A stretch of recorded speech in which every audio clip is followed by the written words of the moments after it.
On the back of a long weekend, and I stress that with a little subtle hello to our mates in Queensland and Western Australia who were the exception to the rule. We welcome you on the platforms of the Gentleman Sim Racing Club to the commencement of the penultimate week of the second term of 2026 and Monday Night Motorsport with thanks to Waste Options, our all-three double-header, open wheelers in the form of Formula 3, tin tops in the form of GT3, and 3 races being broadcast live, exclusive and free for you across Facebook and YouTube this evening. First up, the penultimate race, the final 30-minute race of the Formula 3 season, coming to you from the streets of Long Beach in California. And then we're off to the Styrian Hills of Austria.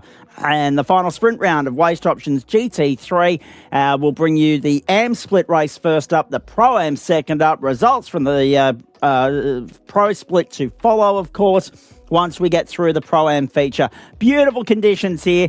Nice to be able to tell you that we've got slightly increased presence of GSRC members on this grid compared to what has become the norm throughout the course of the last few weeks at least. There is the Long Beach circuit, 3.14 kilometres, just under 2 miles in the Imperial form. And, of course, you know it as the home of the Long Beach round of the NTT IndyCar Series. And didn't they have to work hard for their money this morning into a bit of overtime in Illinois? If you didn't see that, go back and check that out. Well worth the price of admission. I'm just glad that they were able to get the racing, considering the weather they had to contend with around St. Louis. There's the equation, ladies and gentlemen. Pretty straightforward, really. I reckon Aidan Carroll's only got to finish tonight, and the championship is his, because it's a 60-point advantage that he enjoys at the moment. His worst drop round is 96 points. His best is 104. There's 100 on the line tonight, 150 next week. So provided that he gets through unscathed tonight, game over. This is match point for Aidan Cale and the 1-9 stable, who have been brilliant throughout the course of this season. Utterly dominant. Only a couple of blips in the road, one of which came last week on the Adelaide Parkland Street Circuit, where chaos and carnage ensued, as has become par for the course with that part of the world since its launch on the iRacing platform back in December. Adam Funslow third holds Alex Tzikis at bay in the battle for the final spot on the podium by 25 points, and then 8 back to Brett Barker, who has 13 on Guy Leach, 1 on Craig Bond and 10 on Adam Lavis. So 11 points covers 6th and 8th at the moment, all of whom are still there with a chance of snaring a top 5 finish in this championship. Lockie Purvis, 459, and Mark Heppel, 440 points, make up the top 10. Have a look at that. 1, 9, top and tail, top 10 at the moment. 1, 2, 9, and 10. Dan Yeaman alongside me, cars lining up on the grid. Good to see an increased presence here, Dan, including the return of former World President A. Joe Baldwin. We'll get to him in just a moment. Beautiful conditions. 4:45 in the afternoon local server time. 12 kilometre an hour winds. They are in a southeasterly direction. 25 the ambient, 36 on track, but partly cloudy conditions. Dry, it's important to note. And there is a splash and dash element to this 30-minute race. So we're looking forward to seeing strategy come into the equation here at some point. Aidan Carl, Braden Sagas in the front row. Jaden Draper, Craig Bond, second row. Alex Tzikis, Brett Barker, third row. Joel Farley alongside Richard King, Lockie Purvis and Adam Funslow make up the top 10. Adam Lavis alongside Guy Leach. On row number 6, row 7, Brett Bradbury and John Baldwin. Row 8, Kevin Wakefield and John Merritt. Row 9, Jeff Adams and Joe Trucker Baldwin. Row 10, Eric Fenson and John Simpson. Yes, Flash Graphics back in-house on the platforms of the GSRC, back on the grid. And good to see Tristan Yelland on the grid as well. Some of the names I've mentioned there, Baldwin, Fenson, Simpson, Yelland, were told to sit out qualifying and start from the back of the grid, considering that they are late arrivals in this championship fight. Dan Yeaman, good evening to you. I'll get some comments from you in a moment. About to rock and roll here on the streets of Long Beach, California. Let's go to work. 30 minutes the distance here for the penultimate race of the season in Waste Options Formula 3. Beautiful start, side by side. The two teammates are at it again. Aidan Carroll leads to the first corner on a night in which he should be crowned the champion, barring a monumental issue. Speaking of monumental issues, John Baldwin's in the wall, and also in trouble there at turn 1 is Guy Leach. Good evening to you, Dan Yeaman. Not an ideal start for Guy Leach. He's already on the tow road. It's a long road back from there. Yeah, well, look, here I was thinking we were about to have a good run through turn 1 at the front of the field, and then it's going to come and stuck there at the back. So we will cue that up for you folks as soon as we can, as this first lap is heading towards its completion. Just let the rhythm perhaps try and settle before we start talking about misfortunes that have already gone by. If you are just joining us, been a big day. Big freeze at the G, the footy in Sydney for the NRL as well. King's birthday holiday Monday football. But the big sporting action continues tonight. We'll have updates from the Australian Swimming Championships. Oh, Draper's gone. Johnny Simpson is also jumping down the order as a result of that. There he is. So at the start of the stadium complex, it's Simpson turned and pointed the wrong way. Draper at the final corner. All hell breaking loose on the opening lap. Eric Fenson on pit road as well. Have a look at the mechanical meatballs. Flying thick and fast here. Baldwin, Simpson, Leach. Mechanicals on lap 1. Yeah, that's going to be a couple things to add to the queue now. All right. Oh, Baldwin apparently might have had some troubles at turn 1. Yep, he's dropped Tracker. And the front's off. The front of that car too. I must say, it was nice to hear from Joe earlier. We haven't seen too much of him this season as he's been getting the ins and outs of moving home under control, and obviously he detailed that process to us before the end of term 1. That's mainly the reason why we've been off air on a Friday night for the most part this term, ladies and gentlemen, is because life has been the priority for Trucker rather than the GSRC. So it's nice to see that he's now in a position where he's got a little bit of time up his sleeve to put the rig back together, to get back out there. He said to me before the race got underway, we might catch up at the end, but I don't think I'm going to be good enough to merit being in the top 3. And I said, no, don't worry about whether you're in the top 3 or not. You can pull rank with the fact that you're a community member, and also, of course, I said that it'd be nice for our audience to hear from you for the first time in a while. Just confirm that you are still with us, so we'll probably get a chance to chat to Trucker at the end of this race. Aidan Carl leads. Bondi's got a second. Braden Sagassa in trouble out of turn 5. Braden Sagassa points the wrong way, and he drops 4 spots. Adam Funzo, the last one to go on by. Richard Kingrod on his clucker at the moment. Funslow, Purvis, Farley, Tzikis and Bondall took full advantage of that. Sagassa back down the inside to hold on to 7th for the moment. But that is a defining moment in this race and in this title fight. If it wasn't already firmly in Aidan Cale's grasp tonight, I think it is now. He's on track, is Cale, to pick up pretty much all the bonus points, barring places gained tonight, given he qualified first and is still running first as the fastest lap. I doubt he's going to pick up the incident points without putting it in the fence or lining it up into a spin for him, and he continues to improve the benchmark. He's currently tracking a second faster than Craig, 1.5 a second faster. Now let's see this. Holy...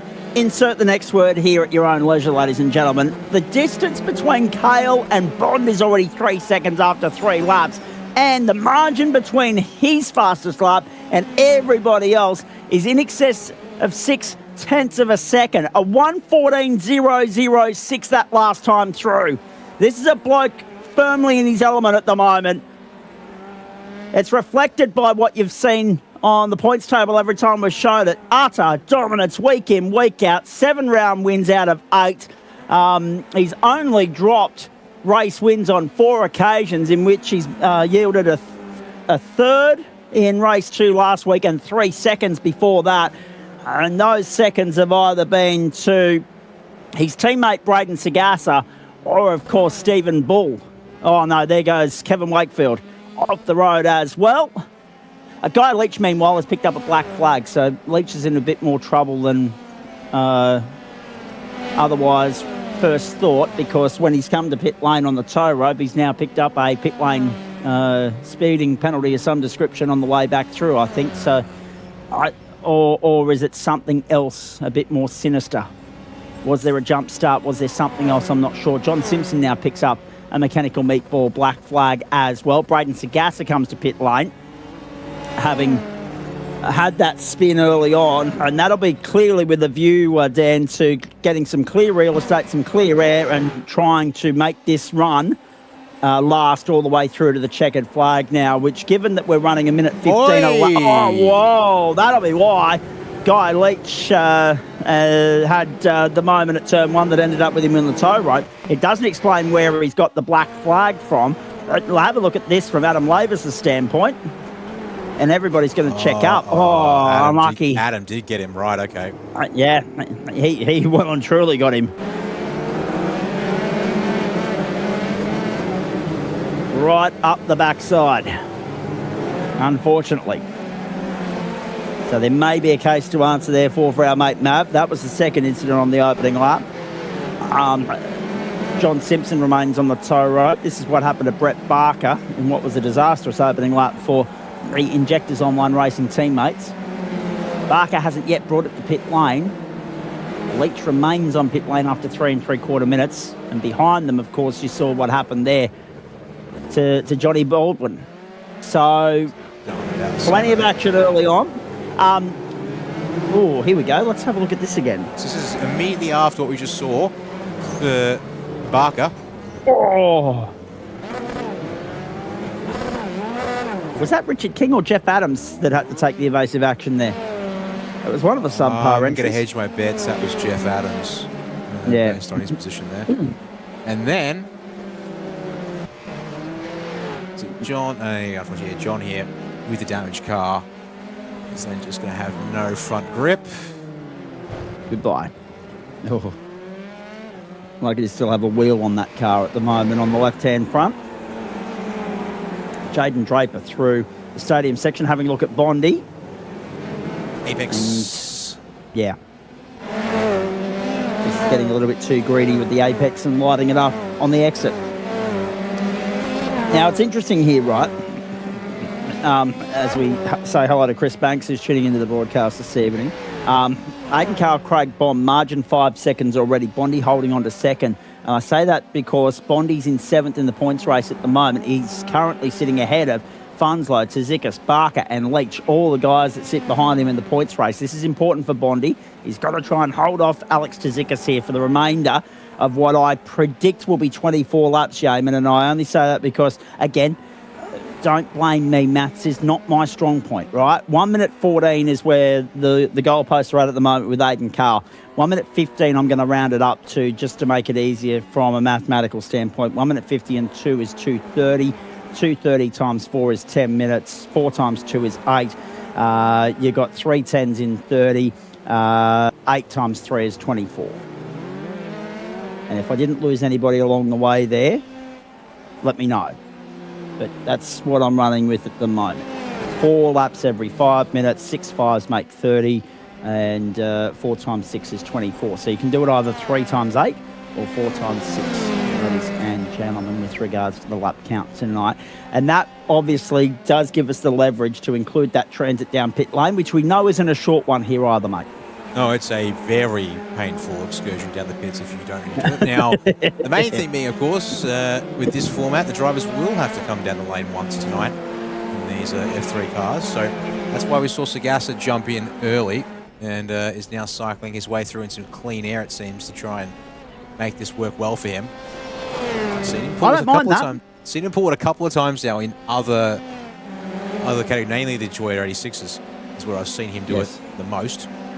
This season. In fact, that's probably the only other category that has this pit stop requirement every now and again, based on format there. So that's the play. Billy is just had a scruffy lap, a start to the race, I should say, and get on with it in some clean air. Because that pit transit takes forever, probably in the tune of near on 30 seconds loss for even these cars, given the fact that by the time you hit the pitch, you're building up speed out of the hairpin here, and then you're at 60 k's an hour is a miserable crawl relative to the speeds you begin to build down this start from your stretch along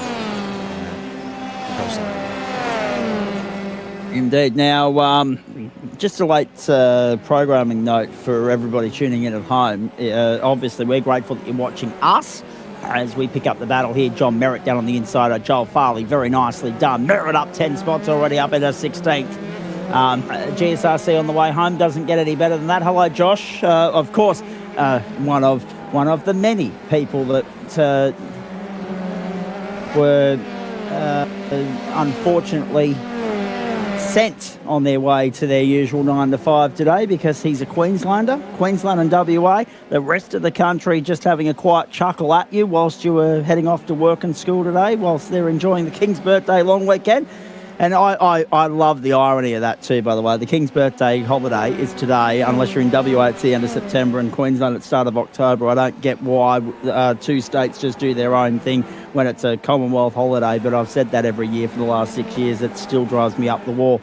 But they still announced the King's birthday holiday recipients today. I just hope the Queenslanders that were acknowledged in those honours enjoy celebrating such in October, by which point many people have forgotten who was being awarded the King's birthday honour in 2026. But anyway, 11 3/4 minutes gone here. Aidan Cale, the leader, he leads by 6.2 seconds over Bondi, who's under pressure from Tsitsikas, and Funslow under the same sort of threat from Merritt and Farley, whilst also trying to stay with Lachlan Purvis. So good stuff. Yeah, late programming note, if you're a fan of that magnificent soap on the 7 Network, Home and Away, not on tonight. Old MacDonald Had a Farm took precedence there for the 7 Network. So they've shunned Home and Away for the night. We got a double last Thursday night, and we get only 3 episodes this week, tomorrow, Wednesday and Thursday. But in more poignant news, obviously much of the day has been spent celebrating the life, legacy and movement that is Freeze MND, and everything that Neil Danaher has done for society and for that hideous disease. A magnificent Freeze MND, big freeze at the MCG today. Unfortunately, someone that's also lost his life as a result of that, Richard Scollier, former Australian of the Year. So 2 former Australian of the Years, both with the same cause of death, as we watch John Merritt go down the inside of Adam Funslow. That'll be for position number 5. Hot lap up into 5th spot already. What a charge this has been from Johnny in the first 12 and a half minutes, 13 minutes now of play. We're on lap 11. We expect we're getting 24.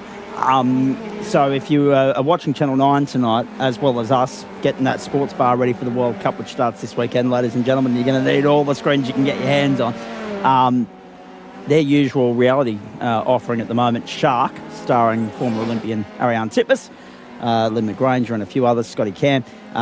It's out because they're rolling out a tribute to Richard Scollier. So if you're wondering where Shark is tonight, obviously late programming change because of his passing, which was confirmed late last night.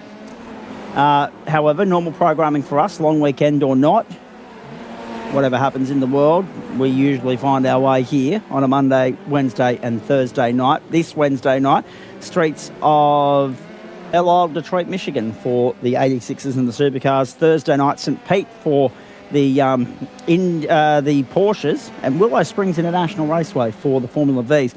We've got 3 of the most prominent street circuits in America, past or present, featuring on broadcast this week, an American heavy week on the platforms of the Gentleman Sim Racing Club, with that stop in Europe tonight for the GT3s being the exception of the rule. 15 minutes gone.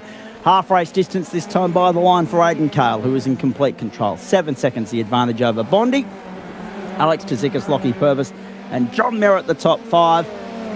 And what a charge that's been from Merritt, now out in pursuit of Lockie Purvis. And if I was Lockie Purvis, I'd be starting to get a little bit hot under the collar. I'd be getting a little bit nervous at the presence of someone of Hot Lap's versatility, Dan. Yeah, well, the biggest thing for Lockie's just needs to focus on his own race here. There's been enough times this season it's come undone through various slips, trips and spills, and some certainly not of his own making either. To be clear, it was side by side behind between Adam Funslow and Joel Farley. Funslow holds on there into the final hairpin. But yeah, Merritt's looking racy here. He should get he's right up behind him. In fact, he's already going to get out from behind the draft and going to engage a bit of a gradual slingshot up the inside here through the kink. Then the start finish stretch, shorter line, he'll actually clear him through here. That might also be a bit of Purvis being ahead. And at the same time, Bond, Tazikas, Funslow, Barker, all to pit road. So this has been a critical lap for about a fifth of the field, a quarter of the field now, with Jeff Adams making his way in as well. Guy Leach remains on pit lane and has done since the end of the second lap. Guy Leach is out of business and done. Jaden Draper had, by the looks of it, some sort of packet loss towards the end of the opening lap. He's done too. So Draper, Leach, both gone. Joe Baldwin's parked up and done as well. And so too is John Simpson, and so too is Richard King. So it's a survival of the fittest out there at the moment. We've lost a quarter of the field already. We are down. It's like it's like we've started about this time last week with the same number of cars that were on the grid then. We've gone back to that sort of territory. And at the moment, Kevin Wakefield showing a lap and a half down. Tristan Yellen's out there also a lap and a half down. 13 cars remain on the lead lap. It's about to be 12 because Jeff Adams is about to be passed by Aidan Kale. But I guess the only thing that works there for Adams and also John Baldwin is that they have already stopped. They may be able to get their lap back off Aidan Kale, who is 18 seconds clear of John Merritt at the moment. And that says everything about the sort of form that Aidan Kale's in when he's 18 seconds up the road from one of the club's best ever performers in John Merritt. Braden Sagasta, his teammate on the comeback trail, in 7th. And Eric Fenson's just jumped on the tow rope as well. So we'll have to figure out what that's all about. But this is Long Beach, isn't it? Typical trademark 101 Long Beach racing. Eric Fenson. Oh, how lucky was Adam Funslow to get away with that? With a view to the fact that he is third in the championship at the moment, that could have been a very costly moment for Adam Funslow. He has got away with it. He's only had to stop once. That was at the end of lap 12.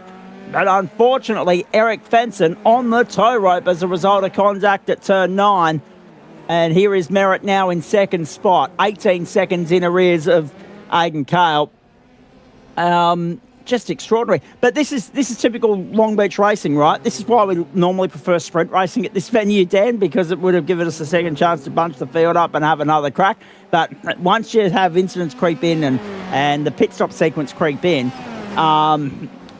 it gets very spread out and very processional very quickly. So in one respect, I don't mind it because these boys, they've got enough to think about without having to worry about the battles that may rage throughout the course of the race. But on the other, from the play-by-play commentary side of me that really enjoys it when everybody's bunched up and squabbling, this is a little bit of a tough sell at the moment. Hopefully once the pit stop sequence is played out, that may change. Here's Brett Bradbury's demise. Yeah, I'm just trying to pick up where he's got a mechanical black flag from. Yep, that'll do it. Yep, turn 1. Oh, and then so he'll with the car, he'll need to come back to pit line. With the car in arrears, gets the other side too on the entry to the fountain run. So he's made it back to pit lane successfully, albeit in a crab-like manner. Is John Merritt back around on the main straight? These guys going long, and why wouldn't you? If there's no reason to pit just yet, keep going while you're on a good thing. Brett Bradbury will clear his mechanical meatball. Draper, Leach,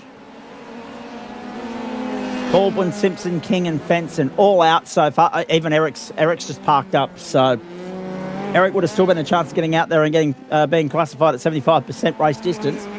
Not having a bar of that, he says. Adam Lavis to pit lane now. Craig Bond, the best placed of anyone to have stopped so far. But even he doesn't look likely to get in the way of Aidan Kale, and another round win and championship supremacy being secured tonight. You got to admire and you got to marvel in the skill set of the blokes that go out and dominate a season in the vein and way that Aidan Kale has done this season. I mean, it's great to see him back on a regular basis on the platforms of the GSRC. He's been in and out on many occasions over the course of time, but he's committed to this whole championship. And there's just oh geez, I nearly put the mocker on him. He just scraped the wall with the right speaking tyre. of mockers. And there's Braden Sagasta. Oh no. Match point Aidan Cale, and it looks as though that match point is about to be secured. Sagassa's car does not look happy on the run down to turn 9. Oh, into the wall. And so ends the charge, as he was the only one that stood in the way. The only one that could have possibly denied Aidan Cale of his glory and his moment here, and he's going to struggle to get it back to the lane. Braden Sagassa, it's all gone horribly wrong on the streets of Long Beach. Marcus also picked up a mechanical black flag, but I don't think it's another one. Yeah, and Alex Sekas has got one too. Sekas has had a more substantial incident that's been pit registered. So we'll find it here. Oh, yep. Oh, Jesus. I think we need to go and have another look. Yeah, here it is. So that's turn 4. That's fine. That's not a problem. It's here. Watch the curve. Lost the rear. He lost the rear first. He's chased the rear into the turn. Yeah. And then, yes, he has kissed the inside curves with the front right corner, but the rear's already going around, and he's just counter-steered out, and no hope to catch it. So here's, Barker back live. Something about this car has triggered a mechanical black flag, but it kind of looks drivable. He has to clear that because there's far too much time left in this race to be able to circulate around. And you can see there the damage is present on the right front corner, but it's not significant. But nevertheless, iRacing thinks otherwise. So, Guy Leach on pit road is going to score a DNF. He's got drop round points up his sleeve though, so that will help him out, and it may just help him stay in the fight next week. But he won't have as many points to fall back on next week. If this goes awry here, he'll get 73 back tonight. So Leach will get 73 because that's the first of his 2 drop rounds. The other is 70, but next week there's double that on the line for the race win because it's 45 minutes around Circuit Park Zandvoort, speaking of tough sell. The shorter race there, the better. It's more lively, it's more engaging, but 45 minutes, it might be a tough sell next week. And then we've got 90 minutes around the Circuit de la Sarthe for GT3 Pro.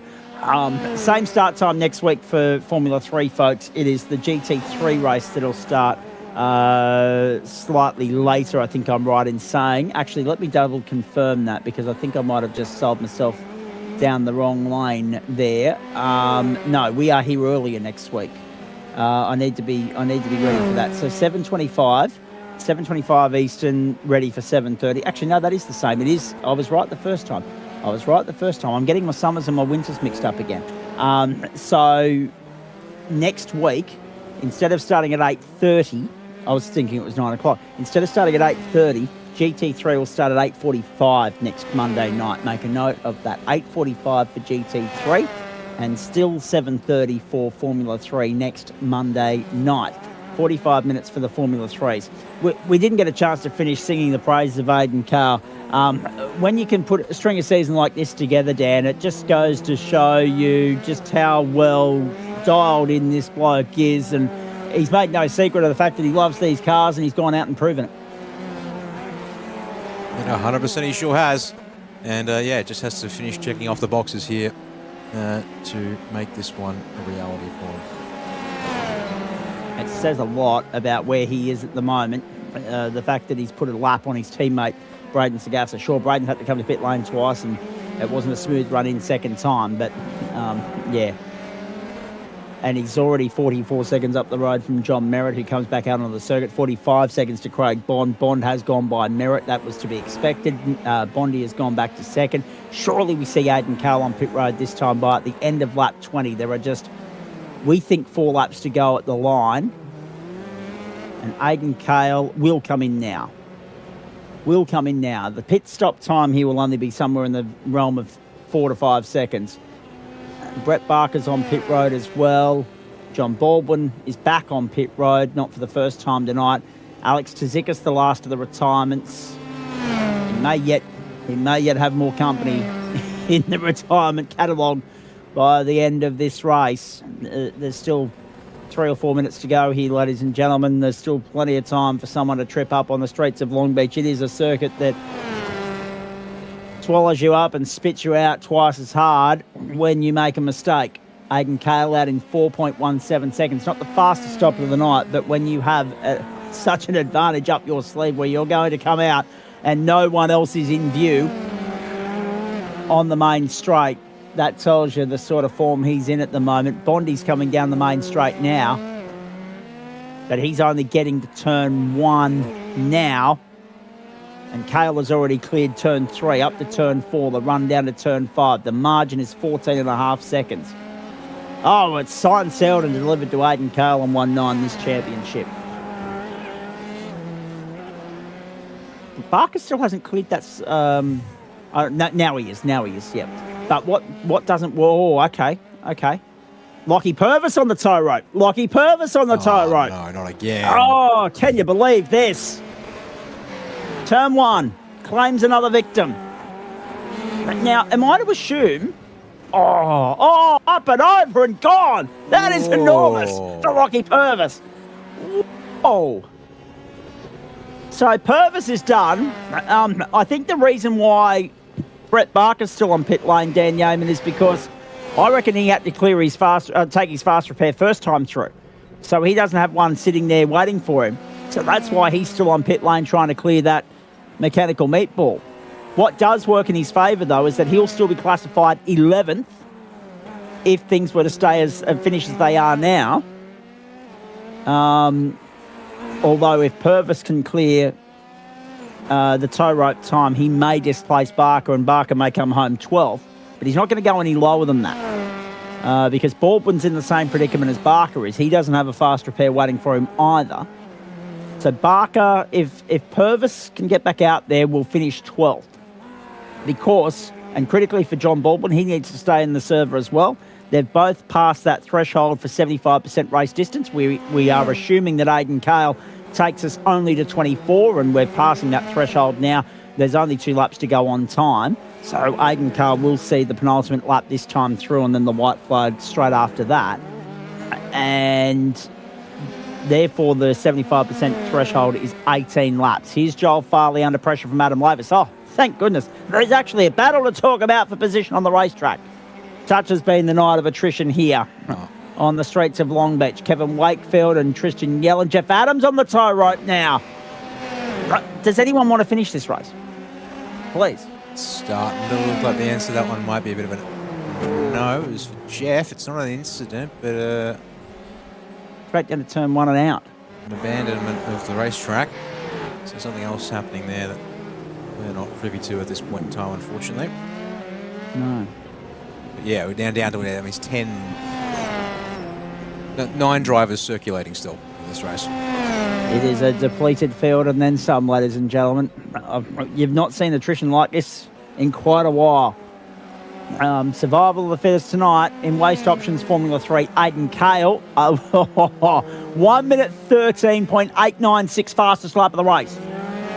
That time through. He's in the 13s, is Aiden Cale, and here he is about to see the white flag. He is 16 seconds up the road from Craig Bond. John Merritt is third, another 9 seconds further back. So Bondi is going to bring it home in second. White flag in the air. One more time around in California. I'll get to the mathematics and the permutations in just a moment because there's going to be a lot of toing and froing on that points table once Adam Lavis gets hold of it at the end of GT3 tonight. Cale to turn 1, leads us with 1 to go. He could cruise around almost as though a virtual safety car had been deployed and he's got a delta to adhere to at this point and still win the race. He is 16.5 seconds up the road in one of the more dominant performances of the season. Bondi in second, Merritt third, Funslow is fourth, Farley, Lavis, Sagassa. The only 7 that remain on the lead lap. Lockie Purvis is in behind in 8th. He has got back out on the racetrack. You just saw, I think it was Tristan Yelland on your screen being passed by Aiden Cale. Kevin Wakefield's a little bit further up the road, but they are both, well, Yelland's now 2 laps down, Wakefield 1 lap down. Jeff Adams 2 laps down and out of business. Barker and Baldwin parked up on pit road. They will stay there 12th and 13th, but get your hands out and smash them together. Salute this bloke, ladies and gentlemen. One of the more dominant campaigns you have ever seen, and he wraps it up with a round of play. Aidan Kale, champion in Waste Options Formula 3 in Season 25 competition on the platforms of the Gentleman Sim Racing Club. He gets the job done in Term 2 on a Monday night in the entree slot in clinical and dominant fashion. Bondi in for second. A great result for C. Bond. Of course, to complement the win on the streets of Adelaide last week in the feature, he bounces back with a second, and with someone with no drop rounds up his sleeve and at his disposal, he could not have asked for more of a dream run than what we've just seen there over the course of 30 minutes. Johnny Merritt doing what John Merritt does, arriving and landing on the podium in third. Adam Funslow fourth, then Joel Farley, Adam Lavis. Braden Sagasa finished a lap down there at the end. You saw that he let his teammate go through and they orchestrated a form finish, because Sagasa will still have to come back next week, but he is still in the box seat to secure second in the title. What a race of attrition. Rocky Purvis was a lap down in 8th. Kevin Wakefield and Tristan Yelland are going to wrap up the top 10. Positions gained, John Merritt, 13. Thank you very much. What on earth have we witnessed here? Other than an Aidan Cale annihilation, Dan Yeaman. The only thing I've got for you is, yeah. On one hand, yeah, as you said, a complete comfortable race run. Another hard side, an absolute, yeah, massacre of the field by the track, or is it a massacre of the field by themselves, unfortunately, tonight? That may be up for debate. Yeah. I'm not sure how many people are going to be too keen to come on here and dissect that one. I think we'll have to wait until after GT3 to hear from Bondi. Of course, he'll be going to get ready for the pro split, which is happening at the Red Bull Ring in just a moment. I want to come back to what that means for the championship in just a few moments, ladies and gentlemen. Braden Sagasa is going to be a good sport and jump in here and join us as well. It didn't necessarily fall his way tonight, but he knew the mountain he had to climb in which to try and deny Aidan Cale his glory, and it was just too high and too difficult, mountainous sort of task. Extraordinary stuff. Cale wins it, 17 seconds. Go and reach for the record books, ladies and gentlemen. That could be the biggest win of the season. Johnny Merritt in for third. Great drive from Bondi, continuing his podium run in this series. I mean, we look back, 2/3 at Miami, then the podium, then the race win last week. Now he's got a second. He's completed the set. But more importantly, Adam Funslow in for fourth, which keeps him alive for second in the championship as well. Let's not lose sight of that, because he was only 63 in arrears of Braden Sagasa coming into the round. So, all eyes on that points table a little bit later on tonight, ladies and gentlemen, no doubt about that. And only 6 cars home on the lead lap, although admittedly, Braden Sagasa, you could have got home on the lead lap, but you slowed down and orchestrated a unique sort of form finish with your teammate there, and a nice little social media photo opportunity for you boys. Let me start with you. Not an ideal night, obviously, but at least you were able to see the checkered flag. There were a lot of people that weren't in the same boat. Disappointing that the championship goes begging. We knew how difficult an assignment it was going to be, though. All roads now, I guess, lead to Zandvoort and trying to at least secure second in the title race next week. Yeah, it was a plan from the, since last week. It was a really hard race. I know how good Aidan is in these chars, and just being near him for those first few laps before I binned it, that felt really good.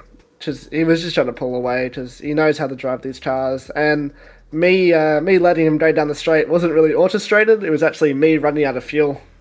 Oh, okay. So that makes a bit more sense. So let's have a quick chat about that, because obviously you pitted early, not too long after that initial spin. Talk us through because we didn't see it live. We only caught it after the fact, mate. As you were pirouetting back around and losing, I think, 4 or 5 spots on the hop. So we knew what the strategy was from there. You grabbed your compulsory pit stop, you ticked that box, you got that out of the road, then you pressed on. And as you pressed on, you did so with clear air, which is important around here. It allowed you to focus on you and you alone. Unfortunately, though, the night compounded by 2 mistakes. Talk us through the first one, because we did see the second one, and unfortunately, you just had a broken car. You had to come to pit lane, and luckily, unlike so many, you did have a fast repair still up your sleeve at that point in time.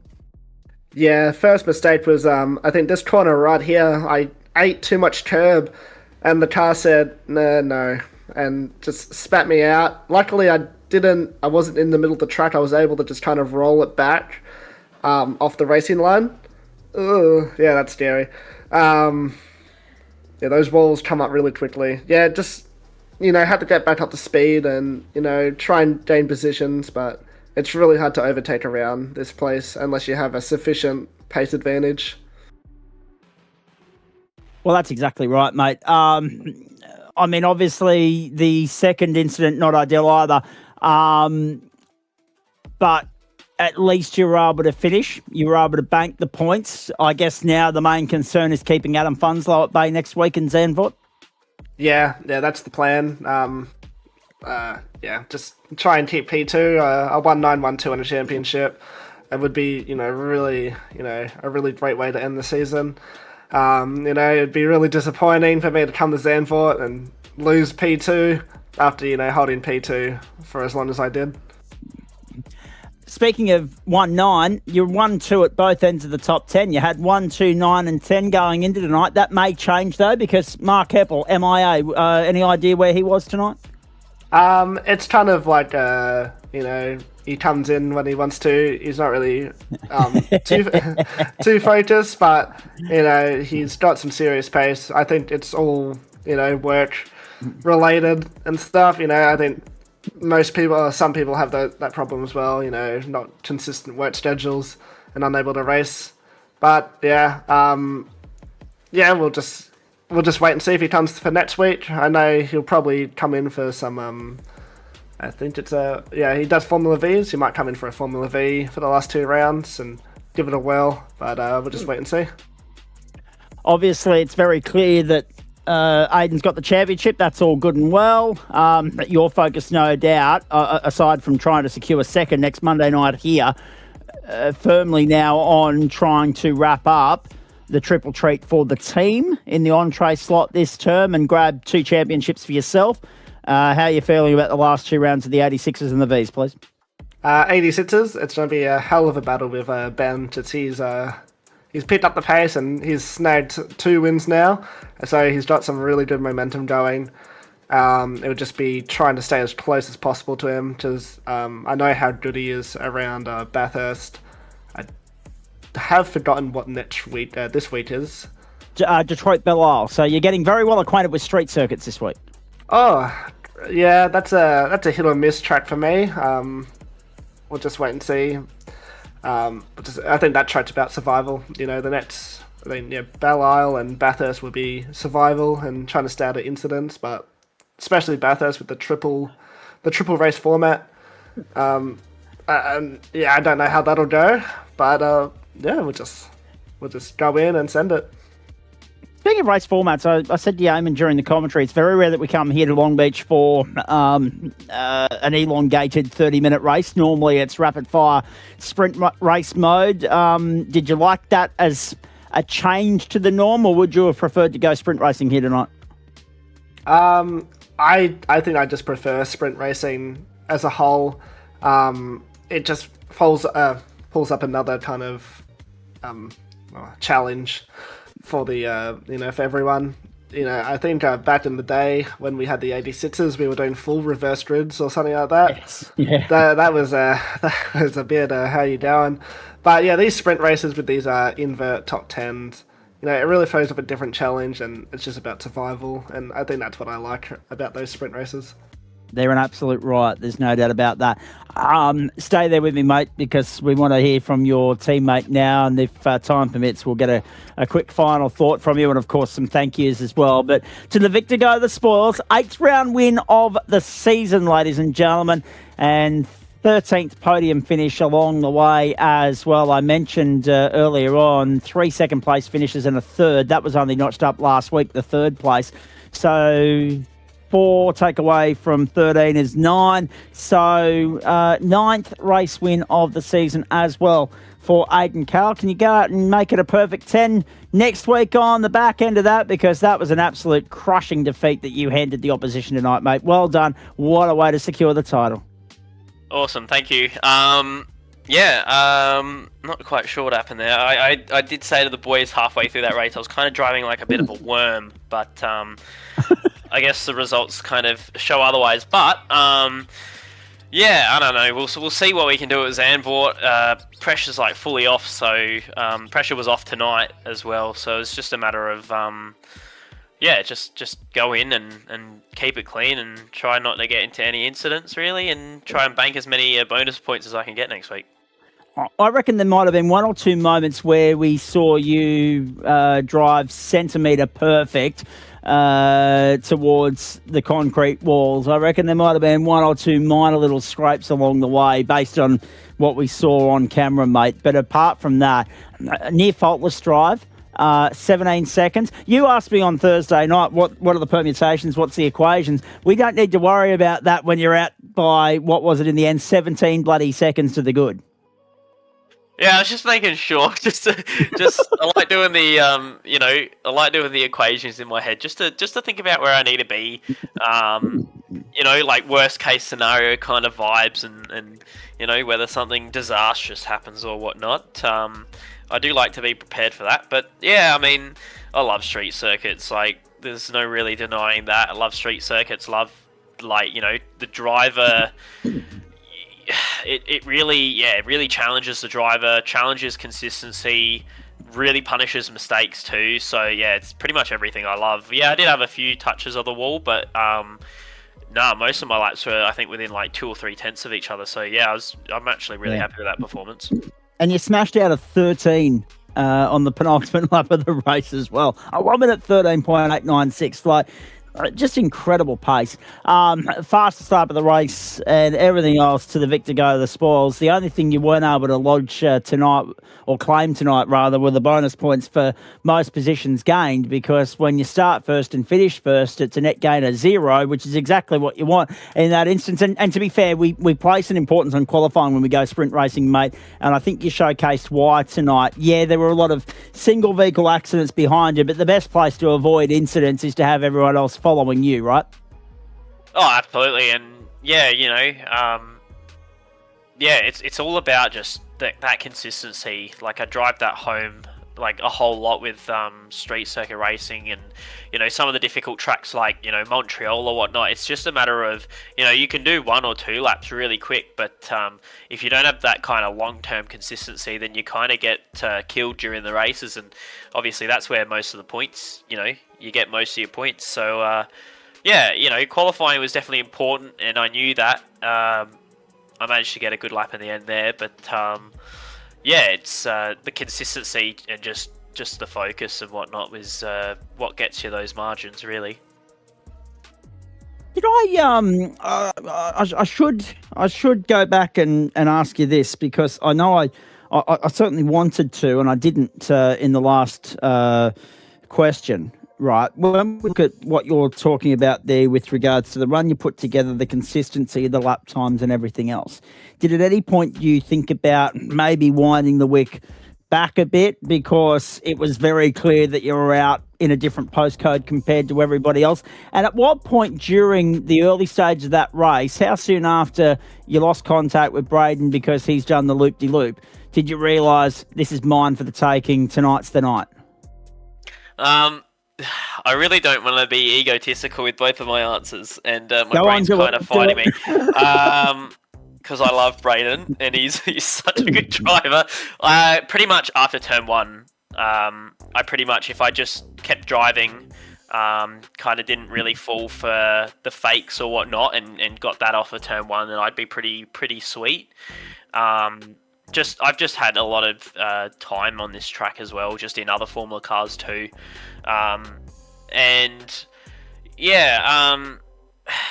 don't know what the first question was. What was the first question? I said at any point during that stint, considering how quick you were and how much of a buffer you had to play with, at any point did it enter your mind to wind the wick back a little bit? Because really, based on what we're seeing on our screen, based on what you're telling us, it would seem as though you've done that as a time attack sort of 30-minute qualifying lap, every lap sort of run, mate. Yeah, it's interesting. When I drive the Indy NXT and like an IndyCar or whatnot, your tyres do wear a little bit, so you kind of got to keep that in mind at the start of the race, especially with like Indy NXT where you got to let the tyres last the whole thing and they kind of drop off a tiny bit of a cliff. But with the F3 cars, like they still drop off, but yeah, I think it's kind of reverse psychology in a way. Like I think the more I actually think about what I'm doing, the more mistakes you're kind of prone to. So if I'm kind of thinking about letting off or thinking about kind of holding back a tiny bit, like I could do, I wasn't definitely not doing 100%. Like that was like 98, 99%. 100%, there was definitely a couple corners I could have improved, but yeah, if that 100% and doing that every single time it's the same as well. You got to get that balance. If you're at 98, 99%, then you're kind of, reducing your chances of mistakes, but you're still kind of pushing every lap. I think the rest of the field's frightened at the prospect of what you can bring to the table when it's 100%. If that's what 98 and 99 is, my goodness. Bit like Murph's lap of the gods at Bathurst when he said, "I actually missed a gear in the dipper. I didn't think it was going to be that quick." Extraordinary stuff from you, mate. Next week, what sort of a role do you play in helping Braden, if possible, secure second in the points race here, or do you look to go out and put the exclamation mark on what has been an utterly brilliant campaign from you?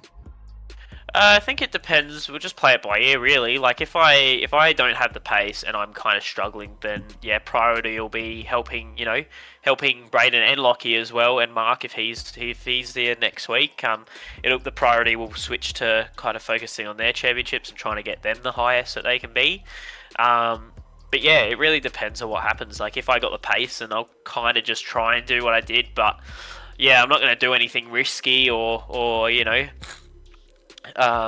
try anything too kind of outrageous, because it's just not really needed at the moment, and I can just kind of hold back and just enjoy the last race, kind of like I did GT4 Watkins Glen. But there's a little less pressure at the moment.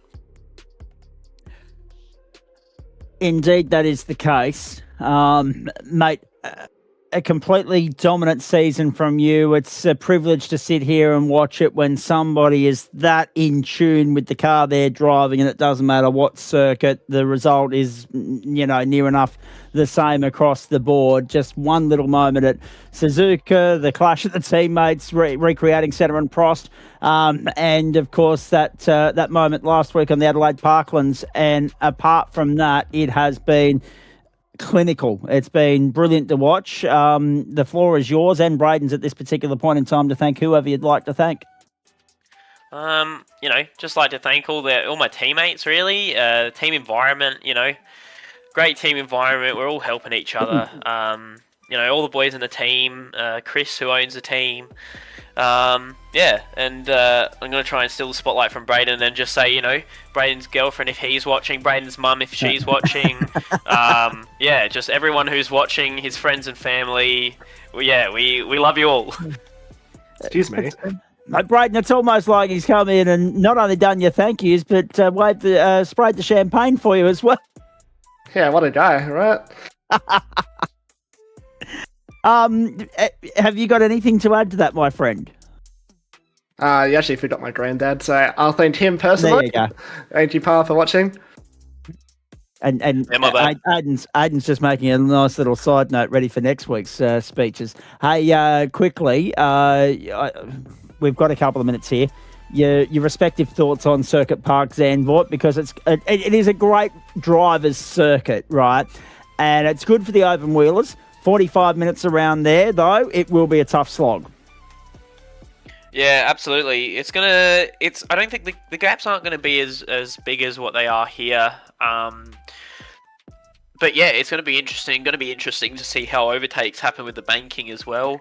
I haven't done a whole lot personally. I did TCR in GSRC, I think, around like the smaller layout, and that was definitely interesting. But no, it's a fun track. But yeah, we'll just have to see what the pace is like. TCR, there's a reference we haven't heard in a while. Braden? Zandvoort. I've watched it on Formula 1, and that's about it. And you won't even be able to do that after this year because the Dutch GP will be no more for the short-term future anyway. They've said we're out after this year. So you get a sprint round, and yes, then we go back to Turkey.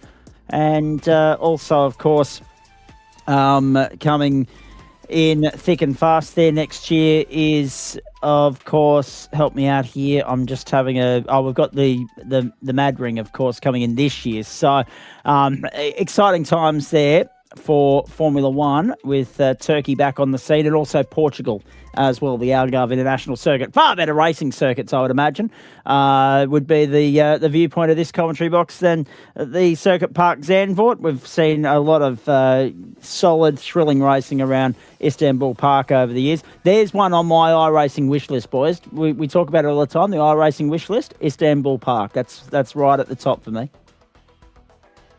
Oh, 100%. Yeah, I've always loved that track, and hope they add it quite soon.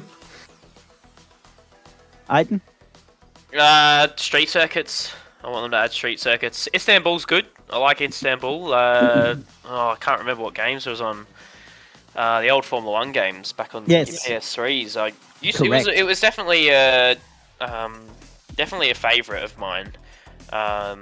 Yeah, I think it'd suit quite a few cars on this service. Like, you know, even going from touring cars to like GT racing would be pretty good around here, Istanbul, I reckon. Agreed completely. Okay, so Braden, we'll see you Wednesday night. Aiden, what's next for you? Anything else going on in the iRacing universe before next Monday night? Not from. Oh, I'm gonna try out the new. Hold on, I'll get it right, Dan. San Diego track. There you go. So yeah, I'm gonna try that out with various cars. But nah, because it's kind of mid-season, so there's not really not a whole lot to do this week. Just sit back, relax, and yeah, see what happens. Enjoy the smorgasbord of sport on the television, mate. The FIFA World Cup gets underway. Le Mans 24-hour, of course, from the Circuit de la Sarthe. Grand Prix Barcelona de Catalunya for Formula One. So, yeah, no, it's another big weekend on the couch coming up. Well done tonight, boys. Unlucky Braden. It was always going to be a long shot. But well done to you, Aidan Cale. Championship supremacy and glory. And yes, you could put the cue on the rack and park it up and kick the feet back and relax next week. But no, you're not going to do that. You want to go racing, and we admire that. So we look forward to seeing you on the grid, putting the exclamation mark on a brilliant season next Monday night, boys. Go well. Awesome. Thank you. Thank you, Zach.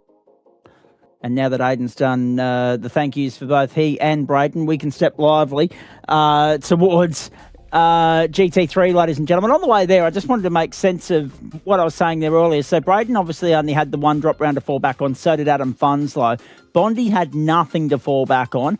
Alex Tzikis with a DNF tonight, he will get 59 points back. So he's going to go up. I can't do the whole equation here for you, ladies and gentlemen, but with 59 coming back his way, he's going to go to 562. Brett Barker was another one that didn't make it to. Did Barker make it to the finish line tonight? Yes, he did. He got classified on 75%. So, but again, whether or not that's going to yield a higher point score than 72, I don't think it will. So he's probably going to get that back. Bondi's going to get the points for second, which, as we know, is in the realms of 90.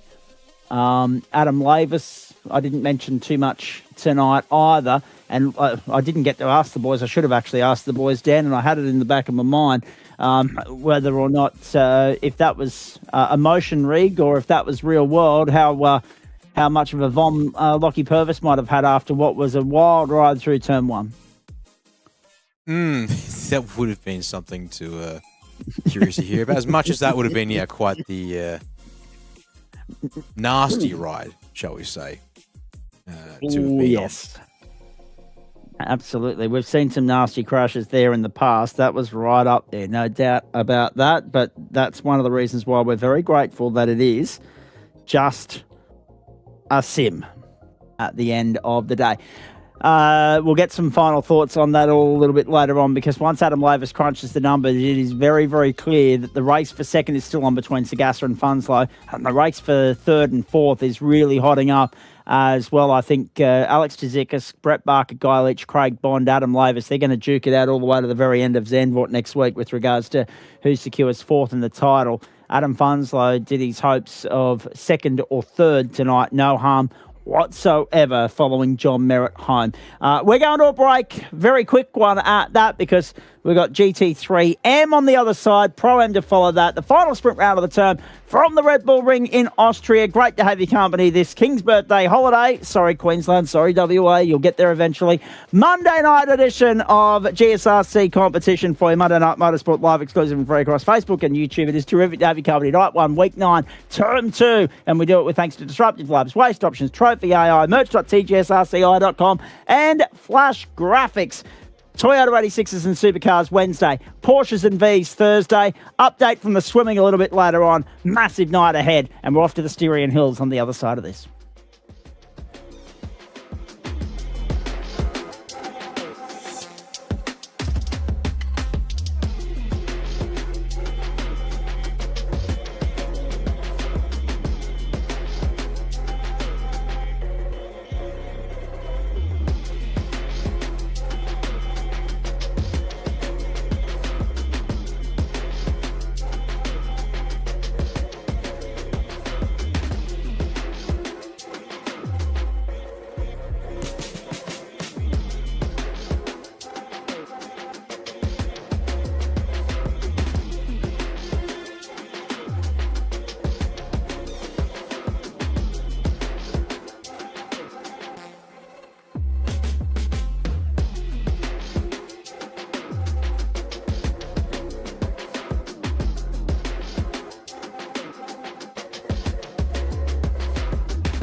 Waste Options GT3 in centre of focus now for you on the platforms of Gentleman Sim Racing Club across Facebook and YouTube as Monday Night Motorsport continues. Terrific to have you company wherever you're tuning in all around Australia or indeed the world. These are the Styrian Hills. This is the Red Bull Ring in Spielberg, Austria, home of the Austrian Formula One Grand Prix. Tonight, home of Waste Options GT3's fourth and final sprint round and 9th of 10 overall in Term 2 of 2026. And we are bringing you the AM and the Pro-Am splits in focus tonight, ladies and gentlemen. The AM sprint race, the Pro-Am feature, results from the Pro split will follow at the end of the broadcast. Of course, we'll have the full 90-minute Pro finale next week from the Circuit de la Sarthe. Todd Suter, the top of the points table here at the moment, on 580 points, 565 for Mitchell van der Ven, 555 for Dale Sharp, and 536 for Scott Wooden, the top of the points table at the moment. Alan McDonald rounds at the top 522. Martin Davis, 508. Edward Rollo, 493. Ben Goring, 481. And Mitchell Buckman, 477. While Luke Wegener rounds out the top 10 on 474 points. Just 106 covers the top 10 there. And a lot more than that on the table over the course of the next 2 weeks. So this is not over until it's over, ladies and gentlemen. And Timmy Watson and Logan Griffin just outside. We've got 20 cars on the grid. We are getting ready to watch them make their way towards the start-finish line. We'll get this race underway for you. I'll go back and correct the kerfuffle I made of things a few moments ago once we get time. But yes, Aston, Lambo, McLaren, Porsche, Chev, Mercedes, Ford and BMW. 8 different manufacturers in the top. 10 in the points table at the moment. And Martin Davis will lead the field to green. It's an all-Porsche front row. Alan McDonald got across very quickly to cover up Edward Rollo, because when you see green, you can go racing. And that's exactly what Davis did on the run towards the first corner. He will lead them through. Mortensen and Kalman were a little bit slow and sluggish at the back. You can see they were a little bit more spread out there than you'd like them to be, but they all make it through turn 1 okay. The grid The top four remain as exactly where they started. You've already seen Dale Sharp and Timmy Watson, who shared the third row together, swap positions. Fourth row remains as was, Pritchard and Suter, although Van der Ven's got up 2 spots early on and moved up into 8th spot. Remember, invert top 10 for the second race here as well. Currently, Todd Suter holds 10th in this field, but there's a long way to go in this opening sprint race of the night. 14 laps around the 4.3 kilometre Red Bull Ring. Of course, it's a, what are we these days? 1, 2, 3, 4, 5. I've got to count that right-handed there as 5 because there's no way that's just one corner. And then this is 6 and 7. The left-handers through the middle of the circuit. Then you go back 8, 9, I'm going to call it 10 corners. iRacing will probably tell me it's 9. Wikipedia will probably tell me something else. I don't care. I'm going with 10. I'm sticking with that. Up the hill they go first time. Porsche 1-2. And interesting to see, Dan Yeaman, the championship leader is boxed in 10th at the moment in the Aston. Indeed, a slow start for Suter, and he's dropped spots off this launch as well. Was 8th on the grid. Apologies, folks, we didn't quite get the grid up for you as we got underway because, it's as simple as it goes. We were caught a little short there after the interviews, the F3s. I jumped out as soon as we were done there, and lo and behold, it was, as I was loading in, I'm like, oh, they're on the grid already. Okay, get ready to get going. Is a bit of a check up there into turn 1. Start of the second racing lap, but they all get through. Gorringe up to 3rd. Oh, it's too wide. Maybe 3 here. Nope. Thankfully, Dale Sharp's going to play the patient game here as we head into this hip. Oh, jeez. And to be fair as well, in your defence and in mine as well, I look at the clock here and it says 8:33 Eastern Standard Time, 6:33 on the West Coast, 10:33 New Zealand. Race server's only meant to kick in at 8:30. And we're already 2:23 into this race, plus we've had 2 minutes of hold, plus the minute to get from the holding position on the racetrack around to the start-finish line. So I reckon someone pulled the trigger a little bit early on the race starting, personally. So I'm not taking full blame for that, and neither is Yeaman. Through we go, second time. Davis and McDonald, the leaders have broken clear of the chasing pack. Ben Goring there holding on to 3rd for Whiskey Business Racing. Whoa, oh, hang on. There's some puddles on the right-hand side of the racetrack. Now, that's Now, we didn't get a chance to have a look at track and weather settings, so that's a point of interest now. It should say very lightly wet when we look at that, and I would imagine it will. If we can have a look on the right-hand side of our screen there, please, Mr. Gaiman. Slightly... Christian Koch to pit lane. Mostly dry, it says. Okay, that's interesting. 10 in the morning. 1 step drier, but the acknowledgement of some residual puddle. It's mostly offline. As you can see, a track temperature of 34 degrees Celsius, air temperature 26. Those puddles will actually evaporate away, even if they aren't driven over in time. And those winds are southwesterly at 10 kilometres an hour as well for you, ladies and gentlemen. 50% humidity, so that's 6 of one, half dozen of the other, isn't it? And Ben Goring is under pressure here from Darryl Sharp in the in the McLaren, I should say, and he's blinky billing at the moment. Speaking of manufacturers, Christian Koch in the Audi. He's been to pit lane and back out again, but I think it might have been a drive-through potentially, because I did see him go to pit lane, but I'm not sure the reason for it. He's down 6 spots already. You've got Ferrari out there, you've got Ford, you've got Porsche, you've got McLaren, you've got Murky Mitchell Buckman. You've got Aston Martin, you've got Lamborghini, and you've got BMW, and you've got Chev. The only manufacturer, if I've done the maths right there, Yeaman, and you've got the same totem pole as I do, if I've done the maths right there, the only one we're missing at the moment is the Acura. No love for the Acura in the house.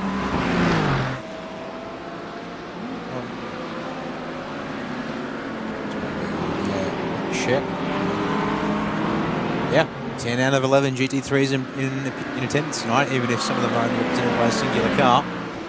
And that's how that cookie's going to crumble at this stage, although it looks like it's a Porsche party you want to be part of out front. And this comes back to a point that I was struggling to make earlier in the season, but I think this is evidence of what I was trying to get at, and that is that there are some circuits where, because it's a pick and stick formula, you just know, and I think Todd Suter's finding out that the hard way tonight with 8th in qualifying and currently sitting 10th at the moment. Mitchell van der Ven sitting down there in the Lambo, which is currently, of course, sitting second in the points race in the AM split, but sitting 9th on the racetrack, right? And Dale Sharp, even in 3rd place, is up 3 spots, and he's the best placed in the McLarens, and he sits 3rd in the championship, but he is 7 seconds behind the leading duo of Porsches at the moment. This comes back to the point that there are some circuits, no live race control for AM because race control is unwell. Thank you to Trav Azzopardi for filling us in there. If you're wondering why there'll be no updates coming through on screen here, folks. But that being said, everybody's been relatively well behaved thus far, and I hope I just haven't put the mozza on that. But yes, clearly the Porsche is the car to beat tonight in the AM split. That may not be the case in Pro-Am when we get there very shortly, because as we see when we talk about all 3 different splits, they all play out and evolve very differently. Currently, Ford and Mercedes have been the dominant forces in the elite split, the pro split, and also you've had Lambo, McLaren and Ferrari dominate the Pro-Am split, although there's a Porsche nipping at the heels in the form of Brad Coates. So it'll be interesting to see where Coates is in relation to everybody else, in relation to what Martin Davis and Alan McDonald are doing here in the AM split when we get to the Pro-Am split for the feature in just a short while. You can see that Tristan Koch has already run into trouble. In fact, that's a packet loss issue because he's showing as having completed 3.54 laps and is nowhere to be seen on track at the moment. We pick up Dale Sharp in 3rd. That is an enormous buffer that the 2 Porsches have got themselves. But this goes back to the point, doesn't it? When it's a pick and stick format, there are some weeks where you're going to leave very comfortable with your decisions and your choices that you've made from the outset of the campaign. And then there are going to be also weeks, Dan, where you leave with your tail dangling between your legs, knowing that you've got to go for the overall package, and there are just some weeks where your car is not going to cut the mustard, and that could well be the case for anyone not in the Porsche tonight. We'll have to see what Pro-Am brings to us here later on as to whether that also holds up. But yeah, it's the eternal nature of the beast currently, with the fact that there are enough differences that there are, generally speaking, picks for each track in a multi-car category like this. And so whilst I'd love to see things tightened up on the iRacing bot front, we make do with what we've got. And yeah, it just means that some weeks, unless you've got a lot of time and ability to put into tweaking the cars to get the absolute max out of them and yourself, we're going to see a little bit of variation in the order of who's competitive and who's having to fight for their points. And that's the thing as well. There are just some weeks where you got to make the best of a bad situation and make do with what you got. And there are some people that can go about that and do better than what is expected, punch above their weight, so to speak. The first driver that comes to mind as an example of that is obviously Matty Dench, and it's been great to see him back in the pro split this season.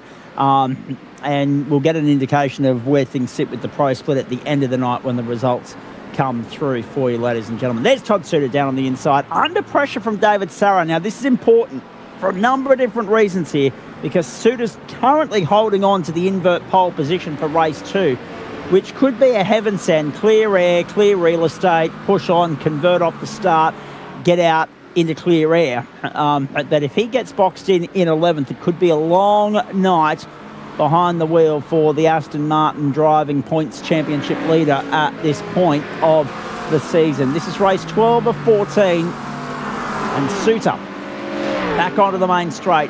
Holds Sarro at bay for the moment. Representation here comes from Australia, New Zealand, and also, of course, Sarro with the American flag showing next to his name at the moment.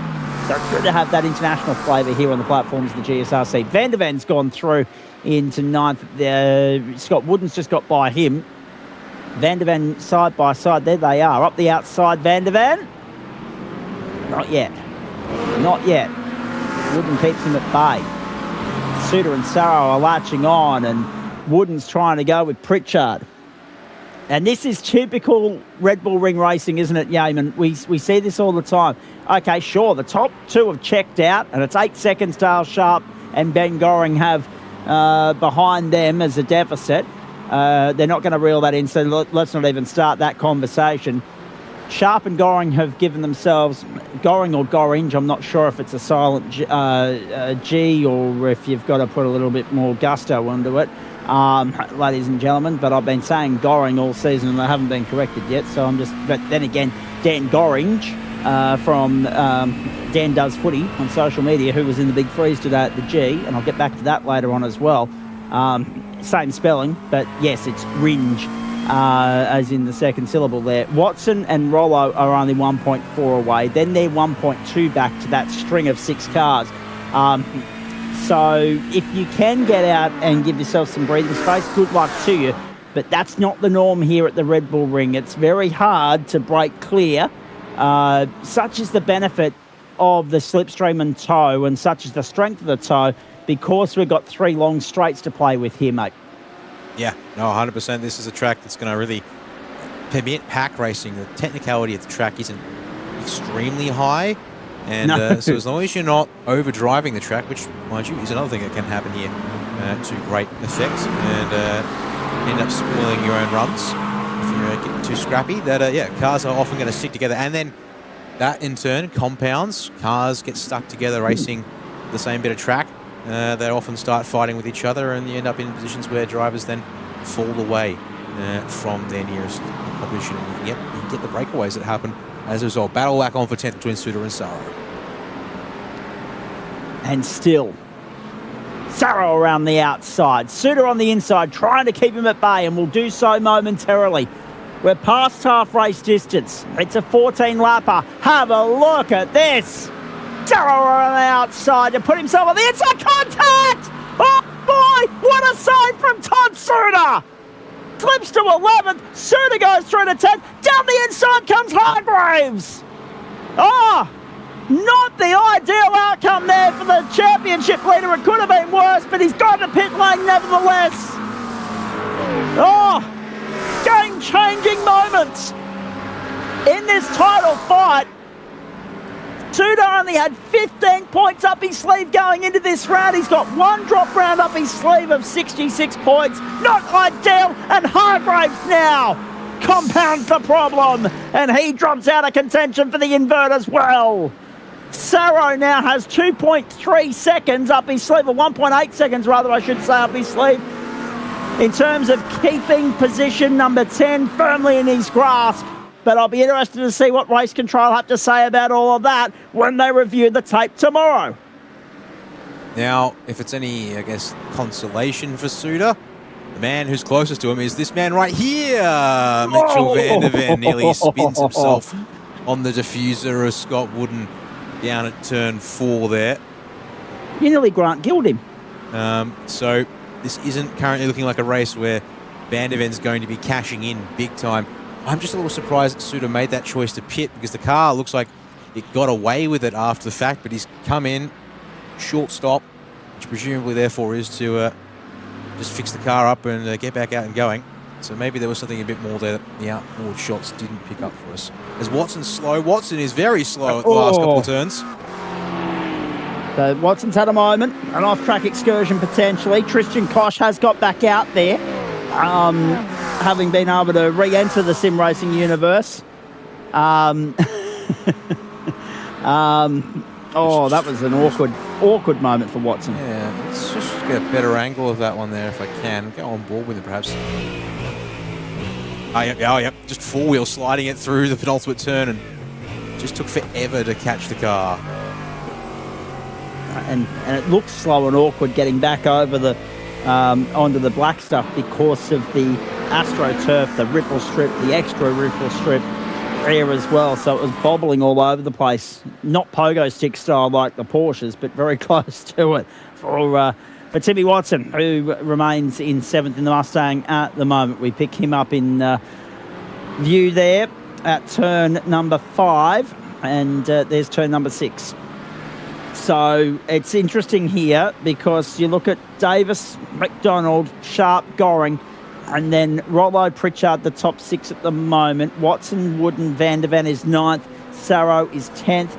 You're right in one respect, Dan, with regards to, things not being too bad. Hang on. Hard stuck casual, that's my typical go-to, but without context, that comment doesn't hit quite the way I want it to. Carry on. Well, that's, yeah, exactly. Actually, the comment was, I hate it here, wasn't it? I usually say the same people to I usually say the same thing to people when they ask me about what Queensland's like during the summer. 1 year and 112 years, 1 hour and 112 years behind. I hate it here during summer. I love it during the winter, though, because the climate's so much better than the southern parts of the country. Now, on to the back straight we go. Martin Davis, Alan McDonald, Dale Sharp, Ben Goring, Tom Pritchard, Tim Watson, Scott Wooden, Mitchell van der Ven, Edward Rollo and David Sarro, the top 10. It's really become a refined skill, the way in which I can wedge in a jab at Queensland into the conversation over the last 6 years on the platforms of the GSRC. Van der Ven there in 8th. To go back and finish that point before I get sidetracked and forget completely to mention it, and I've got to actually start carrying a pen and notepad with me so that I don't forget to come back and cover things off that I say. Let me come back to that when we get a chance, ladies and gentlemen, because the short-term memory's been particularly rubbish of late. But Van der Ven, your point's very valid about that. That, you know, the situation isn't as bad as it could be for Suter right now. The fact that he's down in 19th and Van der Ven's up there in 8th, and that's his nearest opponent in the championship. But Dale Sharp is miles ahead of the pair of them. He's up in 3rd. And secondly, they're both going to be in the invert, and Suter's not at the moment. So it's not necessarily a big problem right now, but it does become an issue for Suter when we get to the feature. Yeah, indeed. There is another part to this whole question, and it's not even just the feature race, it's the fact, that invert, which critically for Van der Ven puts him P3 to start the main race, and therefore where all the points, well, more of the points lie as well. So there is that whole chicken and egg problem there. Shorts, not as many points in the sprint, but Todd's going to have to come from the back of the field. He's still on his own in P19, whereas these guys are working their way here on lap number 12 and fighting over the places on the track. Only 3 laps to go. How quickly time flies when you're having fun. Oh dear, that's a bit of a cheeky, unnecessary drive-by on Thorn Weggett this early in the evening, I would have thought. And hello, Thorn, by the way. I did see him chiming in the comments. And I can't talk because I don't have one either, Thorn. So good luck to you, mate. You're a step ahead of me. Although that being said, I still spend as much money in day-to-day life as I would if I did have a partner. It's just on a therapist more so because of the compounding issue of actually removing myself from the potential dating pool in the first place. But that says more about me than it needs to. Look at these two getting stuck into one another. So there's a very good matinee sideshow to tonight's main act for you, ladies and gentlemen. The performance that the two boys are going to put on in the comment section for you, just painting the picture with their words, and you'll have a chance to enjoy that conversation and that banter, and then you'll also get to enjoy what's going on your screen as well with the car racing. Martin Davis, Alan McDonald, Dale Sharp, Ben Goring, Tom Pritchard, Tim Watson, Scott Wooden, Edward Rollo, David Sarro, and Mitchell van der Ven, the top 10. Gentlemen, just to finish that point off, I know of which I speak because I got a text message out of the blue from one of the aforementioned females that used to be in my life recently that caught me completely off guard. I came straight home from where I was on that occasion and booked in my therapy appointments for the rest of the year. Tim Watson in 6th spot. Pritchard just ahead of him. And these two have had far too much of one another's company for the weekend by the looks of that, having just completed... It was Majors 24 weekend, wasn't it, with the iRacing Universe at the Circuit de la Sarthe there? It sure was indeed. Our communities, well, the global communities, continue to attempt to keep something going, even if we're not allowed to officially have something on iRacing branded as the Le Mans 24. Well, you can't stop a private league from having something with a similar but not the same name. As Van der Ven looking for Van der Ven back to P10. Actually, he's dropped out of 8th. Yeah. He's going to hang on here to an invert for now, but a couple more points. Still got a lap to go. And there's still one whole more lap to go. Although I guess on the flip side, If he stays here, this is now a P1 start for the feature, so... Correct. One slip up, though, and Kalpesh Desai will have a piece of it, an enormous piece of it. One to go at the Red Bull Ring. The final look at the AM split on broadcast for this term. Down the back straight we go. Martin Davis has broken well clear of Alan McDonald. They have smashed the competition here in the opening heat of the night. They are 14 seconds up the road from Dale Sharp, who could well go to the points lead here tonight in this race. Being that he's 7 positions ahead. Oh, Sarro's off the road. Sarro's dropped off the road. David Sarro has dropped down to 14th position. Have a look at this. Game-changing moments because Van der Ven goes back to 9th. Buckman to 10th. Kalpesh Desai still somehow ends up 11th in all of this. And on the outer of the invert, he was staring down an invert a second ago. Oh, my goodness. Martin Davis will enter the final corner and see the checkered flag. He's 6th in the championship. He was 72 points behind Todd Suter going into this race, and he's going to pick up his 2nd race win of the season. Martin Davis wins race 1 of round 9 in the AM split on the platforms of the Gentleman Sim Racing Club. 2nd to McDonald, Porsche 1-2. Good to see Sharpie up on the podium in the McLaren and probably taking the championship lead provisionally as well in 3rd. Ben Goring, Tom Pritchard, Tim Watson, Scott Wooden, Edward Rollo, Mitchell Van der Ven, and Mitchell Buckman will get the invert pole. From nowhere. Desai misses out. Wooden, Cowman, Mortensen, then Sarro, ruining what might have been. Hargraves, Colgan, Foster, and a race to forget for the man that led the championship 21 minutes ago, Todd Suter. Tristan Koch will finish 2 laps down, but he will get classified despite that packet loss issue earlier in the race. My goodness. Oh boy.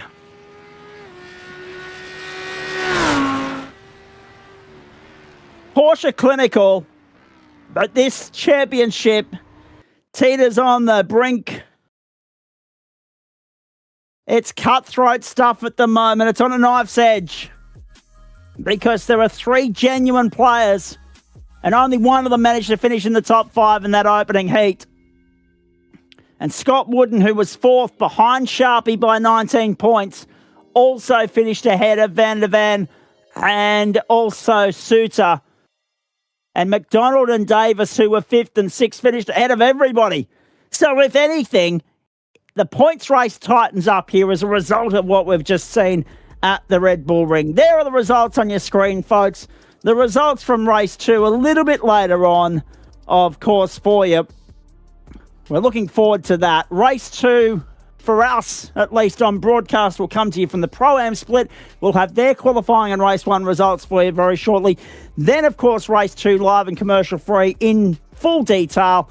Rain arriving at the circuit by the looks of this because Alan McDonald's just gone out onto the circuit on wets. Does that mean we're in for a wet race in the Pro-Am feature? We'll find out very shortly. Post-race, we'll have the results from all sessions in the Pro Split. Hopefully some championship points as well updated to set the scene for next week's grand finales.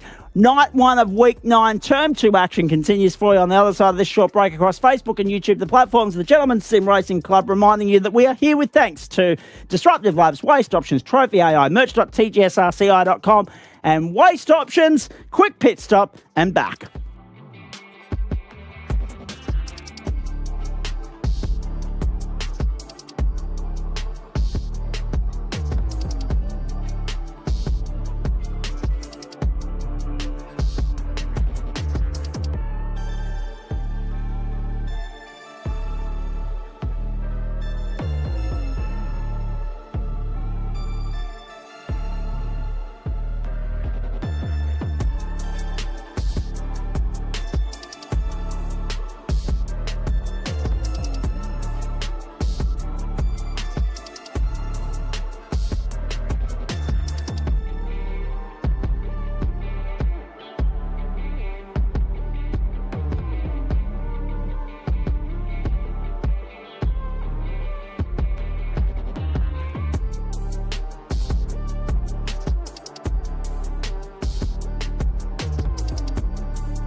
Platforms of the Gentleman Sim Racing Club, the continuation of Monday Night Motorsport for you for the penultimate time in Term 2 of 2026, our 25th season, of course, across Facebook and YouTube. It's great to have you along for the ride at the end of this long weekend, and it has been an enormous day of sporting action across the globe, from NASCAR and IndyCar at the top of the day to the big freeze at the G, and, of course, the NRL at CommBank, at the Core Stadium this year, the Bulldogs and the Eels. Now some GSRC action, complementing night one of the Australian swimming trials for both the Commonwealth Games and the Pan Packs as well.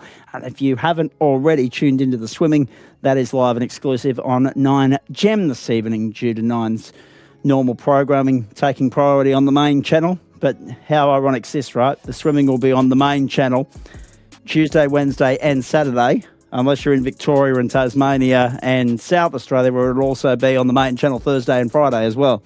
Go figure. So just tonight they thought, oh no, we'll put the swimming on the secondary channel. That's the state of play in the Pro-Am standings, in the Pro-Am Championship, ladies and gentlemen, coming into tonight. Matt Schmidtke, 31 points clear of Sean Bedici and Dane Snadden, running home with a wet sail. Have a look at that. 2 sweeps on the trot for Snadden. Pole and the race win last week. 2 weeks ago. Pole and 2 race wins last week. 3 on the trot for Snadden. And he is a real serious threat to his 2 Whiskey Business Racing teammates going into this final round. What I like about this series is, as you can see on your screen there are 8 different manufacturers in the top 10, just like what we saw in the AM split. And there are 6 different manufacturers in the top 6. Brad Coates, 559. Paul Wood, 540, and Jordan Pianazola, 529. David Baz just 5 points further back. And then Adam Lavis, 467, and Greg Heaney, Neil de Bruin, 445, and Greg Heaney, 412. So 210 points covers the top 10 at the moment. Very spread out, the back half of that top 10, but 98 points covers first and 7th. So there are some serious, genuine contenders in the mix here as we enter this penultimate round of the season. Now, whilst we can't give you updated championship points off the back of qualifying in race 1, we will soon be able to bring you live pictures from the circuit where the wet tyres are on, ladies and gentlemen. We've got a wet one ahead of us by the looks of this for the final sprint race of the campaign. There are some drivers out there getting some miles in, familiarising themselves with the real estate, with that change of weather conditions. And there it is. It is looking nice and damp, nice and spicy for you now, ladies and gentlemen, as we get ready for this second race of the night, the 13th of the season, and reminding you that 90 minutes next week from the Circuit de la Sarthe to see us out as far as GT3 is concerned. Moderately wet circuit, 2:48 local server time. That's in the afternoon, of course. It looks as though it'll be a 3 o'clock race start. The warm-up session, the clock only moves 5 or 10 minutes after the warm-up completes to the top of the hour, so the track doesn't look like it's going to clear substantially in that period of time. Drivers are out there at the moment trying to clear some of that, and the rain, as you can see, moving away from the circuit in a southwesterly direction at this point. Travis has a party. Dane Snadden winning race 1. Dave Oliver, Brad Coates 2nd and 3rd. Thank you, mate. I was just about to get to that. In fact, Dan Yeaman should be in a moment be able to bring you up to date with those race results, ladies and gentlemen. Do we have qualifying? Just to give everybody a picture of, or a clear indication of where we went. And then, of course, we'll get stuck into race 2. We'll have to hop, skip and jump here very quickly, lively, ladies and gentlemen, because they're only going to be lining up for a minute on the grid here before they're released behind the safety car. JD Dent on pole position. There you go. Ahead of Dane Snadden, 0.038 the margin. Then Dave Oliver, Brad Coates, Greg Heaney, Joel Farley, and Paul Wood, Adam Lavis, Matt Schmidtke, Jordan Pianazola. Important to note, David Baz, from what I can see there, and Sean Bedici, the only 2 in championship contention that weren't in the top 10 in that qualifying session. What did that mean for race 1? Well, you've already seen the top 3 given to us by Travaz Party. Let's give you a bigger indication, or a bigger view of the picture and how it all played out there. Good to see 18 cars in the field. Looks as though we'll have 19, maybe 20 line up for race 1. If we can bring you those. Are we able to go to race 1 results there, please, Mr. Yeaman?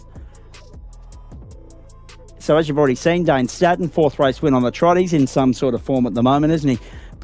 Dave Oliver, Brad Coates, important to note, he's 4th in the points race at the moment, so he's following Stadden through.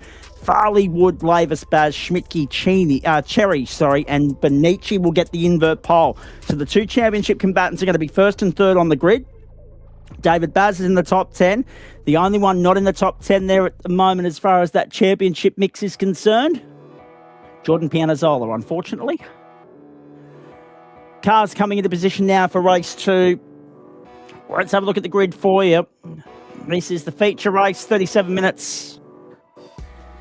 There will be a compulsory pit stop here along the way, as there always is in the feature race of a sprint round. Sean Benici and Matt Cherry, the front row. Bondi's in the green room already, so I don't think things have gone too well in the pro split, so I'll bring him in and we'll get an update as soon as we get a chance to come up for air here. Matt Schmidtke, David Baz, 2nd row. Adam Lavis, Paul Wood, 3rd row. Joel Farley, Brad Coates, 4th row. Dave Oliver, Dane Snadden, 5th row. Bondi, you are aware that there are 2 races tonight, I hope. And 6th row is where you're going to find Richard King and Gary Foster lining up. Callan Hodgkinson and Joel Jansen's the 7th row. The 8th row is Scott Smith and Janice Ragwani. The 9th row, JD Denton, Jordan Pianazzola. The 10th row is Dale Atkins, Tristan Yelland and Greg Heaney to make up the field. Now, track conditions, 1 past 3 in the afternoon, 17 km/h winds, southeasterly direction, 21 degrees the ambient, 18 on track, lightly wet. So it's transitioned already from moderate to light. Let's wait and see, Eamon, whether or not these guys are going to have to make a decision with regards to whether or not they stay on the wets or if it dries up enough to warrant a change of tyre midway through this 37 minutes. So we could see some long green flag running here before these guys commit to their compulsory pit stop. Last sprint race of the season, and the top 2 in the points race coming into the round are 1 and 3 on the grid. Let's go racing again from the Red Bull Ring in Austria. This time in the Pro-Am split at Waste Options GT3. Cherry gets the jump on Benici on the run. The turn one contact and gone. Oh, geez, pull it up. Lavis was compromised, so too was Paul Wood. That was Matt Schmidtke that David Baz got up into the side of, and they're 3 wide heading down towards turn 3 for the first time. Look at Dave Oliver up into 3rd already. From 9th to 3rd. Cherry and Benici have taken off. They're 2 seconds clear. Hold your breath. 2, 3 wide on a wet track to turn 3. Doesn't always work. There's damage at the back. I did see. Yep. Someone's left the spoiler behind, and Scott Smith rounds out the 21-car field as they head down towards turn 4 for the first time here in this 37-minute race. We say 24 laps, but on a wet circuit, it's likely that it'll go time certain. Oh, boy, hold your breath. We're in for an interesting 37 minutes here, Dan. We are, and I wanted to bring Scott Smith to attention here. As you said, lightly wet. We are well in wet tyre territory, but unfortunately for Scott, either he didn't get the memo or he's taken a gambit, which is clearly way too early to pay off here. Backfired significantly, hasn't it? That is rather unfortunate. Cherry leads from Benici, Oliver and Snadden, then Farley and Schmidtke, and Lavis and King and Baz. So Baz into Schmidtke early, and that's advantage Sean Benici. Dane Snadden and Dave Oliver up 6 positions apiece already to 3rd and 4th. And already out in pursuit of Cherry and Benici, 1 lap gone. Lap time's about 10 seconds south of where we expect them, so that's going to be 1 minute. If we're running 1 minute 40 all the way through here, that's going to be probably going to be 1 lap short, maybe 2 of the scheduled race distance. That 1 minute 40, because we've also got the transit of the pit lane to come as well. I suspect we may be only running 1 lap short here, folks. 1 minute 40 and 2 is 3:20 and 1 is 5. 2 times 5 is 10, so 2 times 3 is 6. 12:18 gets you to 30. 4 gets you to about 36:20. So that's 18 plus 4 is 22. 40 seconds of leeway for times to improve based on circuit conditions improving. Also to incorporate the pit lane transit. So we're looking at 22, 23 laps, Dan. Yeah, that roughly checks out, I'd say. based on that kind of situation. The main thing is going to be how much of an improvement the track's going to generate for us here with... Oh, no, Benici touches the paint and learns the hard way again why you never touch the paint on a wet circuit. Is that the nail in the coffin for his championship fight? Oh boy, and Scott Smith has had no choice but to come to pit lane at the end of lap 1 to take those wet tyres, and that is a costly invoice for him. Onto the wets he goes now. He's been there for 1 minute and 5 already. Did he get back to pit lane on his own accord, or did he have to get some tow rope assistance here? He actually tried to keep going on his slicks at the end of his opening lap, and learned the hard way that that wasn't going to dance. In fact, let's see if we can spot when he lost the rear wing. Here it is. Oh, yes. No, on the white line as well, and then slicks just skate across the surface, unlike the wets, which actually bit into the gravel. We saw there for Benici. I was wondering when the rear wing may have parted company with the car. That certainly answered the question. Smith has got back out there, but he is already a lap down. 138.948 for Dave Oliver. Out in pursuit now of Mac Cherry. Dane Snadden following Oliver in close company at the moment. But again, this changes the discussion that we were having earlier, right? Because in this split alone, you've got Mercedes, McLaren, Porsche, Audi, Ford, Aston Martin, BMW, Ferrari. So 8 different manufacturers. And off goes JD Dent on that note. Dave Oliver through into second spot, keeps Dane Snadden at bay for a little bit longer. Okay, so now I've got to work out. We don't have Chev. We don't have Acura. And what's the other one?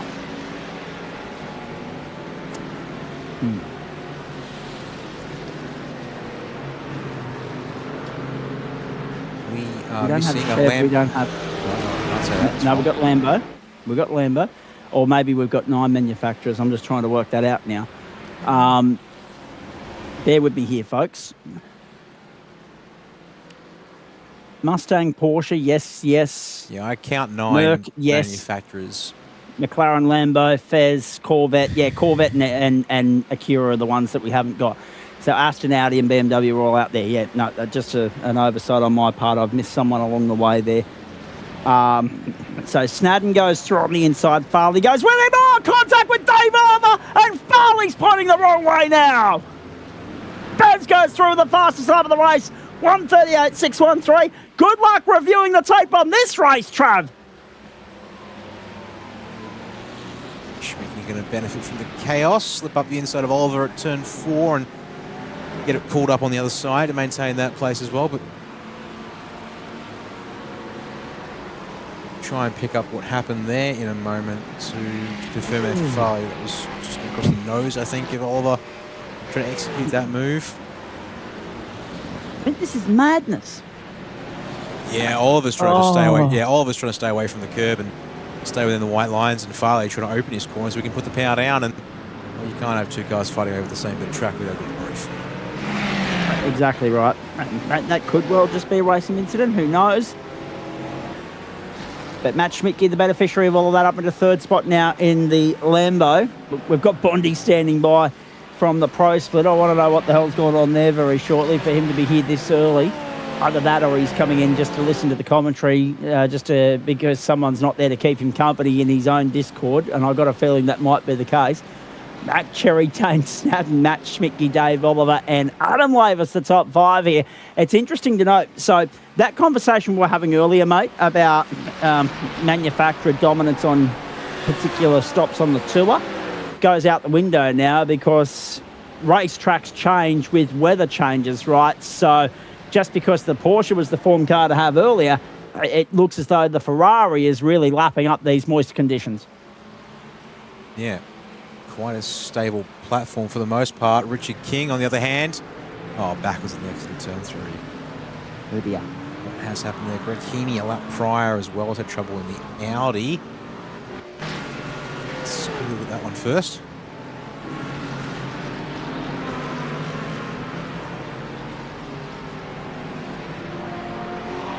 So there's Greg Heaney's. That slip slide flat factor much more prominent in these wet conditions. Oh, Richard King got some help with the Northwind stable. Or from the Northwind stable, I should say. Was it Joel Jansen's? Yes, it was. It's our Northwind car in there, yeah. Yeah. And meanwhile, despite Greg Heaney's setback, Risky Business is still running 2 and 3 at the moment. And Dane Snadden's close within half a second of Mac Cherry. Whoa, Richard King off the road again. That one, all on his own. No assistance required.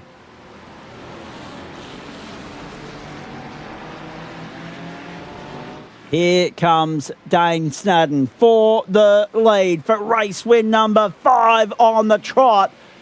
I don't want to put the marker on it. He's still got 28 minutes to run, but at the moment he's going to lead at the Red Bull Ring. And Snadden goes from 10th to 1st in 5.5 laps, although Cherry wants to force the issue on the exit of turn 3. The Ignia Motorsport stable entry draws back up on the inside and goes back to the lead, to the braking zone at turn 4. Have a look at this. Snadden on the outside. If he can hang tough around the outside here, he'll be on the preferred part of the real estate on the inside when they get around to turn 6 in a moment. And that's exactly what he's done. Well driven, Dane Snadden. Good pressure from Mac Cherry to lead for as long as he did and then try and make Snadden work just a little bit more to consolidate the advantage. And from the rear to the front in 5.5 laps, that's a dream run from Dane Snadden so far, although ably assisted by all that squabbling garbage on the opening lap, Dan Yeoman. The sea sort of parted for him and Dave Oliver. They made huge inroads on that opening lap. It's one thing to take advantage of that, it's another to go on with it. 6 spots on the opening lap. The other 3's had to work a little bit harder for, and Dane Snadden is back where he finished race 1. Yeah, looking good there indeed. Just looking here at Paul Wood, he's at the back of this train of cars that make up top 7 at this stage. He's also got a lot of front-end damage, which he's going to have to hang on to for a little while longer. So it's like a compulsory stop at some point in this race, but clearly you don't want to be making it too soon if there's any chance of this track drying up. At this stage, still too damp to go to slicks. Also coming down to the fact that we've still got a track temperature below ambient, so that is meaning right now that we're not able to help get the water off the circuit through a bit of evaporation. So we go up into the hairpin. Single file though for this group at this point in time. Further on back, Farley trying to recover. So Dale Atkins down the inside of Farley, goes up into position number 11. Did you see how out of shape Farley was across the ripple strips there? He did well to catch that. But Whiskey Business having an all right run here. Snadden, Schmidtke, both in the top 10. Atkins in 11th. Benici in 14th. Would love to get back in the top 10. And, of course, Greg Heaney down there in position number 18 at the moment. Cullen Hodgkinson has already completed his pit stop. So it looks as though he's committed to run the wets all the way through. And considering that we're not seeing too much change in track conditions at the moment, Dan, the further we get into it, even though that rain band is moving away from the circuit to the southwest of the screen, it looks as though it's going to be in the best interest of all and sundry here to stay on the wets for a little bit longer, at least, maybe the whole race, because there's a huge invoice to pay for coming in to change your tyres in a GT3 race. Speaking of, Joel Jansen's comes in. I think this is a missed opportunity. With the track being lightly wet, there is still a possibility this crosses over to dry, and then you've just got to stick it out and nail the timing. Whereas come in here, yes, you do fuel. I guess you do fuel only now.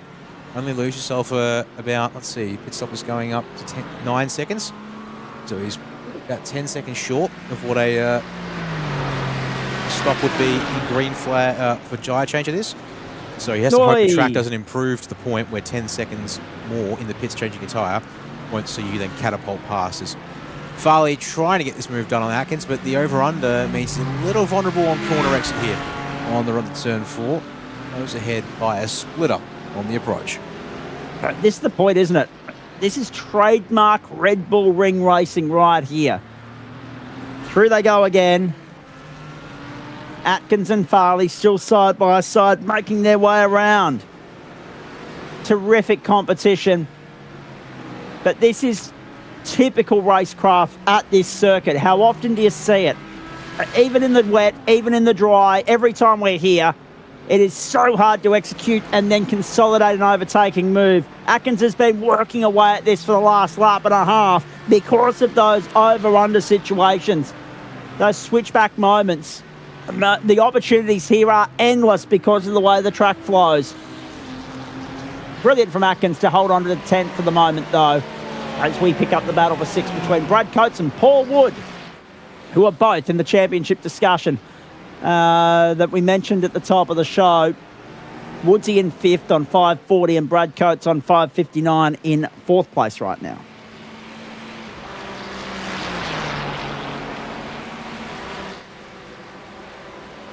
Went wrong about Dane 7 being an absolute tear here for this one. He's just seemingly enjoying his time out front. Currently about half a second faster than Mac Cherry, nearly a whole second faster than this group of cars, who are all trailing in behind Cherry and Matt Schmidt at the head of this group.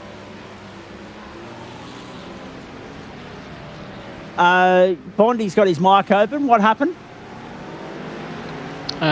Replica of last week, kind of. Oh no. Oh no.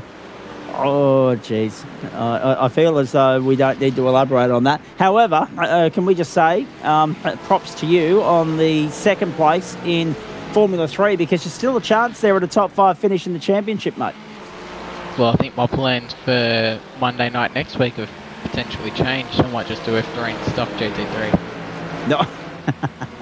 You can come and hang out with us in the commentary box if you want.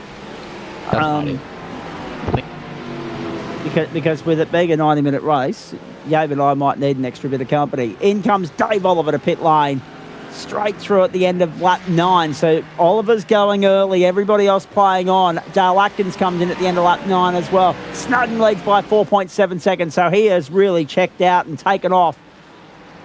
15-second penalty for Joel Jansen's had to see that one coming, unfortunately, for Joel. And Dave Oliver and Dale Atkins remain on pit road. Jansen's already stopped. Hodgkinson, Foster, they've both stopped as well. Smith stopped early on the tow rope, so he'll be just hoping that he doesn't have to make a second stop. Not that it matters when he's already lapped down. And here's Matt Schmidtke on the inside of Matt Cherry and Adam Lavis throwing his hat into the ring as well. So you got a Lambo, a Ferrari, and then the Ford, and then the Porsche. They're all in this fight together, and then the Merc of Woodsy as well. 5 different manufacturers duking it out for 2nd on the racetrack right now. Whoa! Deep into the corner with Schmidtke. Did well to gather it up. Caught it before it cost him any territory. And here comes Brad Coates up on the inside of Adam Lavis. Coatesy looking for 4th. Not yet. Lavis wide, but that'll bode well for the run to the next corner. He'll be trying to keep Coates at bay and does so. Good hustle in the early stages. Well, actually, I say early, we're almost at the bloody halfway mark of this penultimate GT3 Pro-Am race of the season. And here comes Paul Wood up on the inside of Coatesy as well. Not yet. And David Baz latching on, wanting a piece of it as well, Dan Yeaman.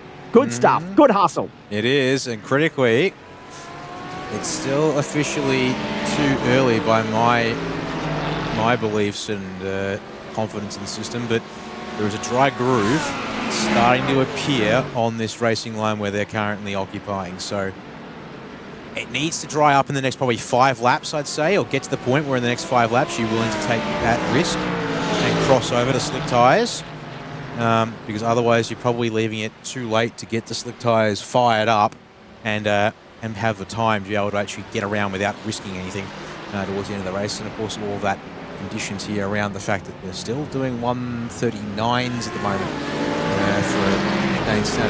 He's actually lost nearly a second over what he did his PB in this race. Whether that's just pace management for him as he's out in front and not contested, or he's actually starting to find the limits of his wet tyre tread, and it's actually not able to go with improving track conditions. I'm going to probably go the former than the latter, because generally speaking, unless you really abuse the tyres, you can get away, your pace will build as the track dries out. There's Schmidtke through to 2nd. Lavis now, the bottleneck, is also cleared Cherry, but Cherry's not looking to finish this until every place he can get is over and done with. So, in all of this, Schmidtke is broken clear. That could bode well for him. Just to, have a look at this down the inside. Coates on Wood. Nicely done. Forceful on the inside. Picked his moment perfectly. Wood and Baz back to 6th and 7th. Lavis now chasing Schmidtke, but at the same time can run defence for Schmidtke if he likes.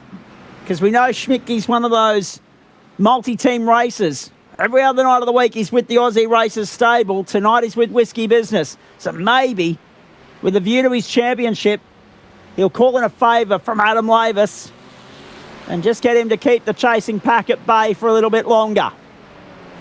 Snadden, Schmidtke, Lavis. Oh, have a look at this. 3 wide on the exit. Woodsy lost it and dropped a bunch of time as well. Caught it, but not quick enough to not lose contact with the rest of the chasing pack. David Baz slow out of turn 5 or turn 3 as well on the run down to turn 4. He's running 6th at the moment. Cherry has fallen to 5th because Lavis has got a 3rd and Coates to 4th. And Lavis, importantly, Dan, has now got 1.1 on Coates and the rest of the pack. And he's starting to lock onto Schmidtke's rear bumper here as well. Sure, Schmidtke hasn't really been able to clear out despite getting through first.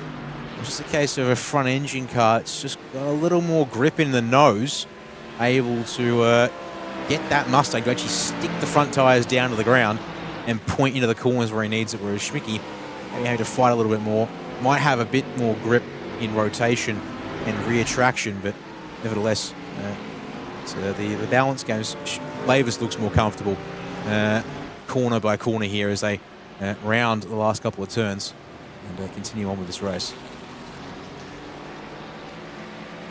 Still lightly wet track. Bonnie, just elaborate on what happened there for you, because obviously we saw what happened at the start of race 2 last week. Was it another warm-up lap incident? No. I just chose the wrong setup for the wet and didn't go to my full wet setup, which was going to be wicked, and then I just made a mistake and spun, and then I think, T-bone, and then I'm like, yeah, that's done for the night. I couldn't be bothered doing anymore. F3 was good enough for me. Well, that's exactly right. F3 was brilliant, mate. And you couldn't have asked for better, as I said in the call, considering that you didn't have a drop round to lean on, and considering how much trouble played out for your opponents around you. No one was going to catch Aidan Carl, so that was the next best result, second. Yeah, just kept the car straight. Only buckled the rear wheel once, and then did it on my outlap next time around, but only softly, so didn't get too much damage. But yeah, it's pretty chill. Didn't total the car. That's the main thing. Well, that's exactly right. Thoughts on Circuit Park Zandvoort next week and how you might fare there? Oh no, I'm not a fan of them, but yeah, whatever. I'll just drive it, hope for the best, call it a season, take 2 weeks off. Yeah, you're going to have to find some time. You're going to have to find some time to just persevere with Zandvoort. I'm not a huge fan of it either, mate, but considering that there's a real possibility of securing 4th or 5th in the title race, you need to leave nothing on the table next week. So hopefully you bring your A game with you next Monday night. What'd you make of the new update to the F1 game? Well, I've got you, please. Hang on, hold the phone. Brad Coates to the outside of Adam Lavis. This is the run up to turn 3. Coates up on the outside. Lavis the inside. Oh, contact! Lavis has got it to the side of Schmidtke. Baz, traffic jam at turn 3. What the hell? Snadden and Coates. Now Lavis, Cherry, Baz, Wood, Pianazola, Farley. And Schmidtke resumes down in 11th spot. In fact, he's still stranded. He hasn't been able to get away yet, Dan Yeaman. Disastrous moment. Now Brad Coates is off the road at the other end of the back straight. Oh, breaking loose. The track starts to dry ever so gradually here at the Red Bull Ring.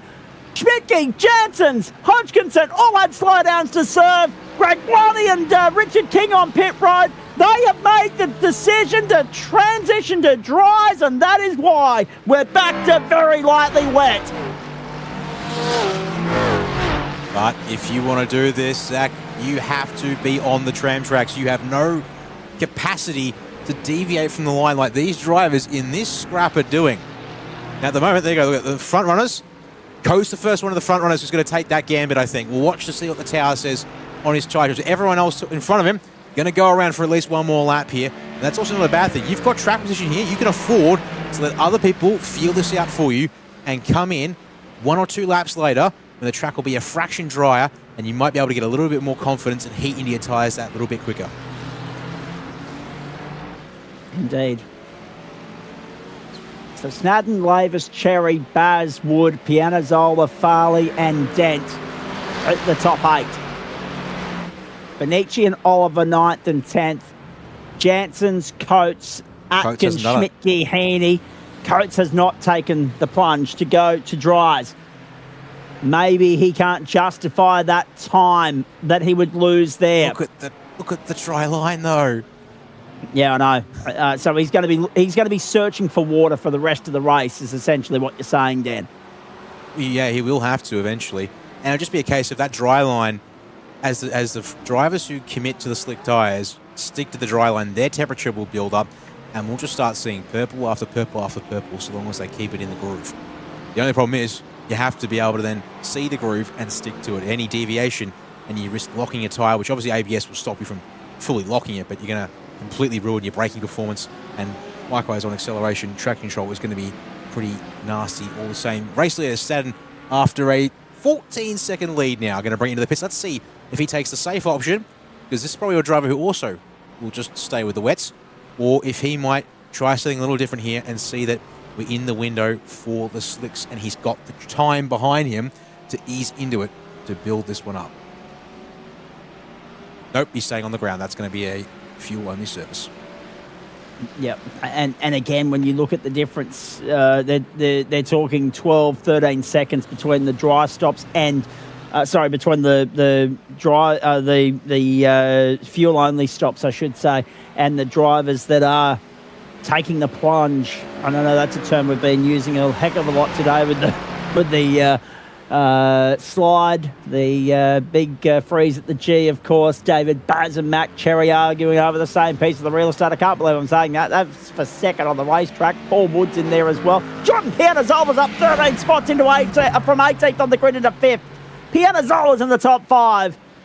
A lot to play out here. We are on lap 16. If we keep going the way we're going, we may just fall 1 lap short of that scheduled distance. Times have not plummeted enough yet to warrant that transition to dry tyres in the eyes of some, but you can see that Lavis, Cherry, Bazwood, Pianazzola are leaving it as late as possible to make that decision. And it's interesting, Dan, because there is a disparity between some parts of the track and others. Like, as you can see, definitively dry line between the last corner and turn 3, but where the boys were a moment ago over at turn 5, or turn 4 even, there was a little bit more moisture on the surface still. So that might be what they're riding their hopes on, their luck on here at the moment as Adam Lavis comes to pit lane. So does David Baz. It's just going to be interesting. As I said, Schmidtke's one of the drivers out there on slicks. I'm sure he's in contact with Lavis in some capacity, to think, unless by virtue of the cross-team arrangements, is he not? Let's see what has there been any communication between Schmidtke and Lavis, and what does that result into the pit lane? Fuel only. These guys are playing it safe as Baz overshoots and will lose a second or so backing it into place. So that's costly for David Baz. It's those little 1%ers that you got to get right here. As you've already heard, Bondi set up issues for him. That put pay to his campaign. How did race 1 go, though, mate? Hold that thought, actually. I'm trying to get your interview done quickly so you can get out of here and get some beauty sleep, because I know that's very important for you before you go to school for a 4-day week tomorrow. But I'll come back to you. Paul Wood down the outside of Mac Cherry now. Woodsy going to the lead. Is there damage? No, that No, there's no damage on the front end of that. There is. He's had damage now pretty much since I presume since lap 1. It's the massive stack up into turn 1. That was his spoiler. That was his spoiler that parted company with his car. Yeah. Because I'm looking at that thinking, no, it just looked too intact to not be, I mean, I was thinking for a moment there he might have just gone with a distinct black front end of the car, but then I was like, no, that does not look right in the slightest. I'm glad you've been able to clarify that for me, mate. Thank you. Callum Hodgkinson to pit lane. In comes Paul Wood now. So too Mac Cherry. So too Jordan Pianazzola. And Dane Snadden, the effective race leader of this contest, will come round ahead of the lot. JD Dent comes to pit lane as well. Dave Oliver's going to come through in second place on corrected order, all things considered. And I dare say because of that, these guys aren't going to take that plunge. Certainly Jansen's, Coates, Lavis, Farley and Baz did not. So maybe not necessarily a risk worth taking. Paul Wood is. Okay. Maybe not necessarily the right move for everyone, but Paul Wood sees it as an opportunity. And he's not the only one in this group. He's gone as well. Jordan Pianazzola goes for dries. So too does Sean Bonici. So clearly these guys are thinking, throw caution to the wind, we've got nothing to lose. But as Matt Schmicke's already illustrated, there's not enough of a time difference yet. Not enough of an advantage. Adam Lavis with a 10-second invoice. I'm 37.927 for Greg Heaney, but the leaders are only doing 38 ones, 38 eights. They're not going to, 36 4, okay, maybe. But with only 6 laps to go, they need to be making up a lot more than 2 or 3 seconds a lap, Dan. Remember, the fuel's about 10 seconds, it seems, so you've got to find, in a 6-lap span, 2 to 3 seconds a lap. Now, the big problem is the drivers who have waited until they're comfortable with the state of the track, less time, and they've got to warm up the slicks. But that might mean also, again, there's a slightly drier track to work with here. So let's watch here. Pianazzola is the leader of those who have taken slicks. He was racing with that group, such as Cherry and co. Cherry is that exactly? If I could get a gap reading, I'd love it. I can't quite, but it's 2 plus 4, so 6 plus 7, 13, 15, 16 seconds. Yeah. So he has to find 3+ seconds a lap, and obviously the big issue is he's got laps here where he's going to be slower because he's changed tyres. Exactly, and also already the deficit to Dane Snadden. Take Jordan Pianazzola, for instance. He's there 12th place at the moment, 40 seconds behind, and then on slicks in the puddles. That's not going to help him at all as they come back round onto the main straight. Lap 19. There's only 4 to go at the line. They're not going to get to 24. They're going to get 23, and that is it. No change. They will not get to 24. We can forget about that. Matt Schmicke, 135. 46 seconds in arrears from Dane Snadden. 5 laps to go. He's not going to do it based on those numbers. 134, 8 for Greg Heaney with warmed up slick tyres. That's the difference. As you said, getting the heat into the tyres plays a huge role here. Richard King's parked up and done. Callan Hodgkinson may as well be. Everybody else looks as though they're going to do enough to be classified here. 75% race distance will be 18 laps. I'll get to you as soon as we can here, Bondi. This is playing out very intriguingly on the platforms of the GSRC. What a thriller for our final sprint race of the season. And Waste Options GT3 Pro-Am. Pro results still to come. Am feature results still to come. Hopefully some updated championship point standings as well. Greg Heaney, 134.862 that last time round, is the pace setter on the circuit, but the damage done by Dane Snadden already here. 6.6 seconds to the good. They're not reeling him in at this rate. And I would imagine that no one in the top 11 is, because they're all on the same compound at the moment. What you've got to be mindful of is right here.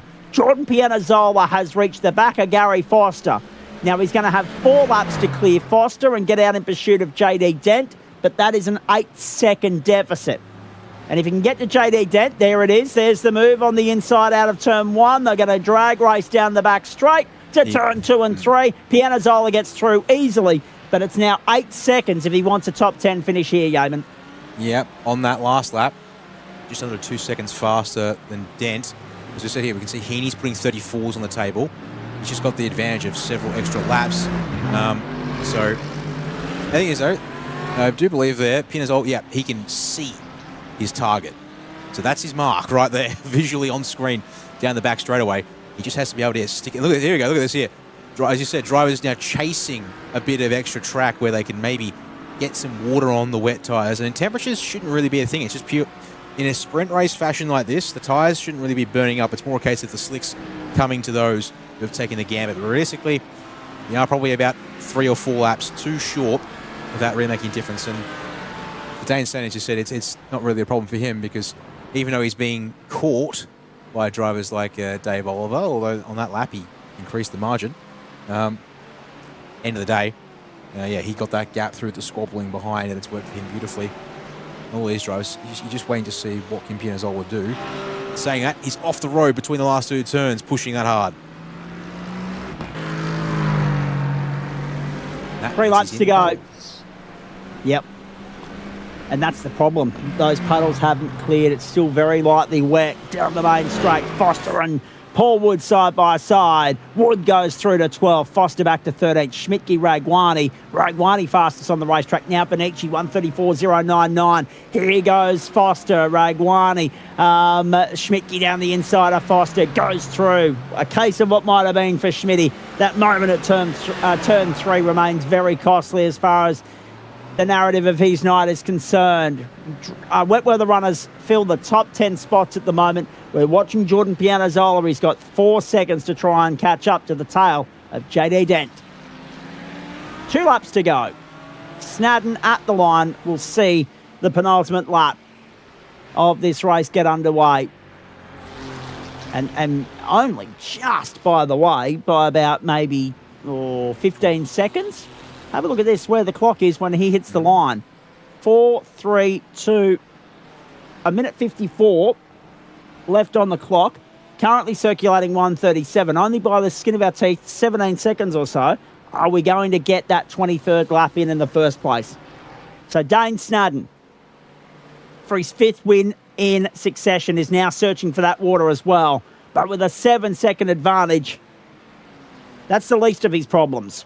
Well, that's actually the most of his problems, really, to be fair. He's just got to keep it on the black stuff.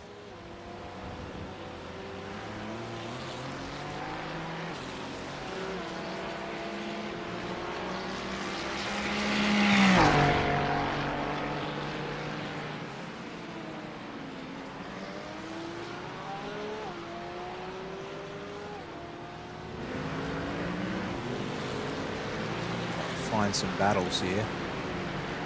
3 drivers all on the wets. Mac Cherry, Dal Atkins, and JD Dent. Pianazzola is just getting in range of these 3. If these guys get together, Zach, Pianazzola might be able to snipe all of them in one fell swoop. But again, he's got a narrow bit of racetrack to work with. All of these guys there, they're out chasing whatever bit of track that is good to them, which is still any of it. Which begs the question. I mean, if it was a 60-minute race, then maybe that gamble would have paid off far more significantly for Jordan Pianazzola. Last lap board in the air for Dane Snadden. White flag flies at the Red Bull Ring in Austria. Snadden, Oliver, Coates. So Snadden up 9 spots. Oliver up 7. 1 and 2 in the first race, 1 and 2 in the second. Ooh. And that was nearly contact as Pianazzola survives. And then there was a moment as well on the way through for Dale Atkins, who's out in the weeds. Pianazzola's going to come through to 9th. Cherry's the next target. Benici's off the road as well. 1 minute 33.148, the fastest lap of the race for him last time through. Now outdone by Matt Schmidtke, 132.4. And Benici's in a world of hurt as he drops down to 17th. So the 2 championship leaders have had a night to forget here in the Styrian Hills. Have a look at this. It's on an earnest on the final lap. Oh, what a great comeback from Jordan Pianazzola. From 18th to 8th. The best of the dry weather runners on the comeback trail. Here's Paul Wood on the run home as well, trying to snag a top 10. He's down on the outside of Mac Cherry, having just got by JD Dent. Ricky's in this as well. Here they come. You feel as though Dale Atkins is a bit of a sitting duck at the moment. JD Dent may be as well. All the dry weather runners looming large. It matters very little at the front though. It's still going to be a wet weather tyre lockout of the top 7 positions. And Dane Snadden with 5 wins on the trot surely leads us in the points race to the Circuit de la Sarthe next week in Waste Options GT3 Pro-Am. Clinical in Austria for Whiskey Business Racing and Ferrari. Dane Snadden is your victor tonight. Dave Oliver in for second, Brad Coates, Joel Jensens, then Adam Lavis, Joel Farley. Then David Baz make up the top 7. Jordan Pianazzola to 8th, Paul Wood to 9th, and Mac Cherry is... Oh, no. No, look at this! Look at this! Trouble at the line! JD Dead held on over Mac Cherry by 200ths of a second, and Matt Schmidtke was a 10th away. A 10th away from 10th. He could have snagged 10th had there been another lap. There wasn't to be. It is all done. It's Snadden's night in Austria, and it could well be Snadden's championship this time next week. What about that, eh? What about that? Wet weather tyres lock out the top 7 positions, Dan, but there's a lot more to the story than that. Oh, that's that was why it happened. Oh. And how lucky, right? How lucky for JD Dent and Mac Cherry, right? That's the difference between JD and Mac. So JD was able to get by Mac in the end, right? How lucky for the pair of them that the finish line and the start line are 2 separate lines in the Styrian Hills. The finish line a lot closer to the last corner than the start line. That's probably what saved Mac Cherry there. Otherwise, he was losing 11th every day of the week.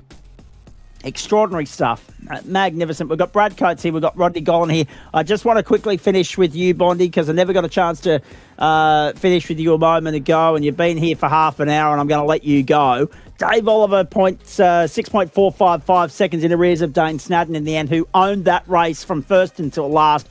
The damage done on the opening lap when he and Oliver made up 6 positions apiece, and the rest of it played out rather smoothly for them, but there was plenty of action behind that. Brad Coates, Joel Jensens, Adam Lavis, Joel Farley, David Baz, Jordan Pianazzola, Paul Wood, JD Dent, the top 10. And the championship contenders, Dan, you'd have to say, particularly Schmitty and Benici, will be licking their wounds tonight, and maybe even Woodsy as well, because he's only managed to get 9th in all of that. I still think mathematically we have 7 contenders next week, but it probably whittles down to 4 with Brad Coates in there for good measure. Dane Snadden's put himself in the box seat, though, because he's done the double and he's won 3 rounds on the trot and 5 races on the trot. It's his 5th round win of the season. The Ferrari is going to be hard to stop next week. Yeah, we'll see what the Circuit de la Sarthe brings, but probably not a bad shout for our Ferrari drivers at that track next week, but I have to get to that when we get to it, I guess. Bondi, I was only up to asking you about the Formula 1 game, wasn't I? Just your initial thoughts on that before I let you go? The update? It's good, but kind of not good. Yeah. They don't even have the... They've just got the standard 5 red lights, and then all the engines are pretty much the same off the line, so it's kind of...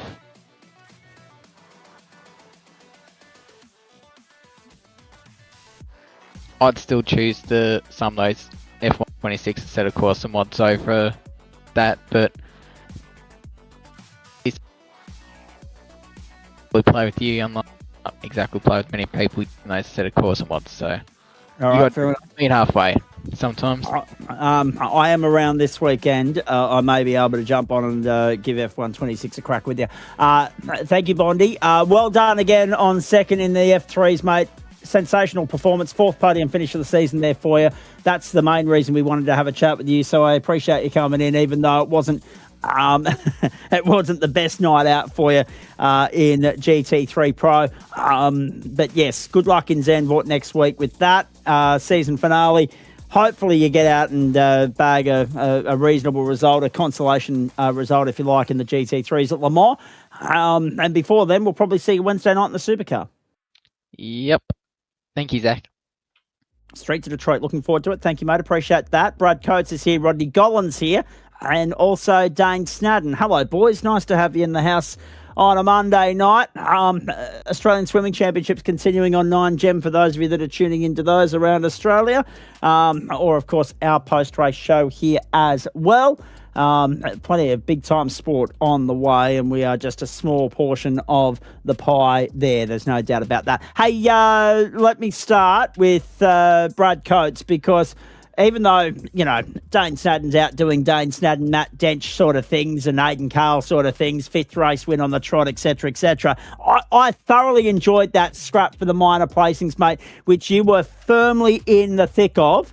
Until that pit stop sequence played out and that incident between Schmitty and Lavis, and that checked everybody up and spread everybody out. That looked like a hell of a lot of fun on a varying racetrack from a condition and grip standpoint, because there was that to and fro between, is it going to dry out? Will it dry out? Is the gamble worth it? And as history will show, had it been a 1 hour race, maybe the dry weather tyres would have taken hold of the racetrack, but the wet tyres prevailed and the top 7 stayed on the wet tyres, mate. You were one of those, and you keep your title hopes alive. That's it. Spot on, Zach. I think the real battle was from P2 down, to be honest. Dane was just too far gone. Unfortunately, I got kind of caught up in that incident between the other two guys. Couldn't really go anywhere, but managed to use my fast repair and just keep pushing on. Indeed, that was the case. Now, let me very quickly just bounce across some of the other important little bits and pieces here. It was important from a championship standpoint to keep the nose clean tonight, mate. Relatively speaking, you've done that, but we know full well that the top 4 are going to have to bring their A game next week when you get to the Circuit de la Sarthe. Dane's got all the form and the momentum at the moment. What are you going to do to jag that? Pray for a miracle, I guess. Maybe pray for rain. We'll do some rain. Did 24 hours of Le Mans on the weekend, so if I'm not sick of it, I should hopefully at least be mediocre at it. Does the fact that you've got a 1 week break between doing 24 hours and then doing another 90 minutes help you in some way, in the sense of not being overly sick of it, not being too monotonous and repetitive, the fact that you've gone and raced at another racetrack in the meantime? Oh, I think it's quite the opposite. I think the more monotonous and boring it is, the better for me. I just kind of do the laps and hope everyone else has a brain fade and clips the wall or something. So that's going to be my strat. And I guess that's one thing that'll be firmly on the minds of all and sundry next week, mate. When you get to Le Mans, if you come undone there, it's never a small incident, is it? Nah, either go big or go home at Le Mans. Talk to me about your thoughts on race 1 as well, because obviously we were focusing on the AM split. Dan Yeaman might be able to bring those race 1 results back up to refresh everyone's memory, including mine at home, with regards to how that all played out. I'd love to see another look at those, because this was the race in the dry conditions.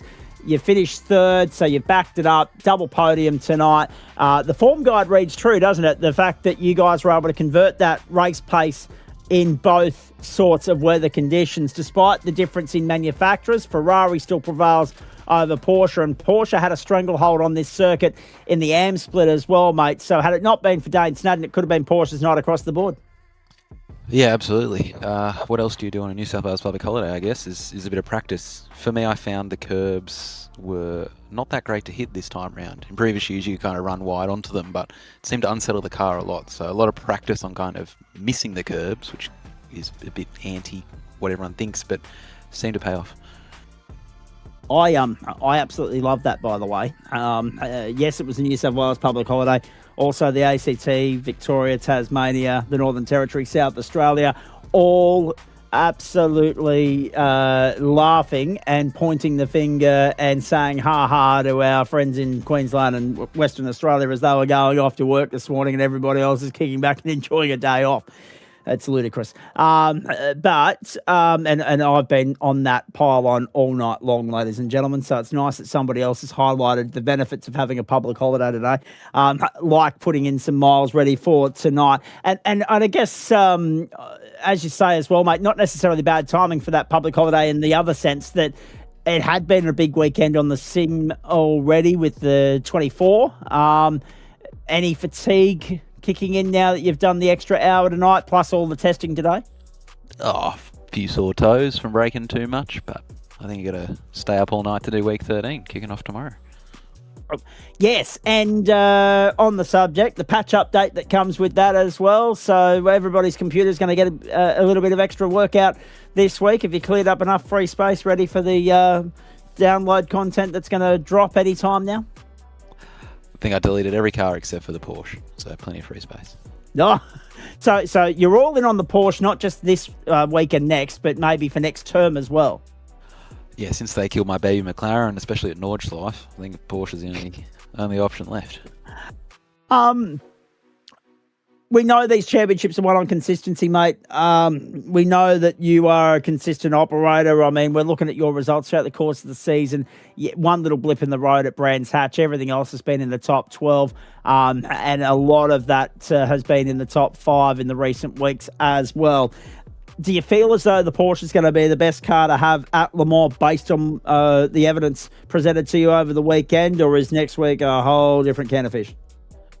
Oh, I think it's very much how you drive it. On the weekend, we drove a safer setup with a bit more wing just to kind of have that confidence through the Porsche curves, especially when the car gets light. So I think it's just going to be a challenge of who wants to take that extra risk and get that extra little couple of tenths here and there without losing it, and then the victor will come out on top.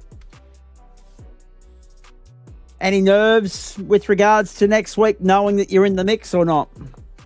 I think I'm that far out of it, not that far out of it, you know what I mean? Like, it's kind of, I'm not leading, so I guess the guys that are leading got to be worried I just kind of show up and do my thing, and whatever happens, happens. What's on the racing itinerary for the rest of this week, mate? You mentioned week 13. Obviously, there's events that happen well outside the GSRC corridors. What do you got your eye on? Week 13 might start, but a few other leagues are still running hot, so a bit of practice on lots of different tracks here and there, but might even give Forza a bit of a crack during week 13 for a bit of fun. Yeah, why not? Now, the new track San Diego launches. That's, of course, from the Real World NASCAR Series heading there in the next couple of weeks, mate. Are you a fan of street circuits like that? And I ask purely because we've already seen St. Petersburg this season. I wouldn't be surprised, given that it is an iRacing content circuit and there's a bit of opportunity to rake in some coin here for them.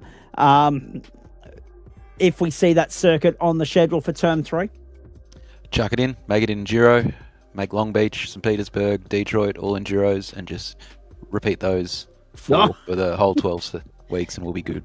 So you're eyeing off a complete do away with the current format and just going 90-minute endurance races across the board.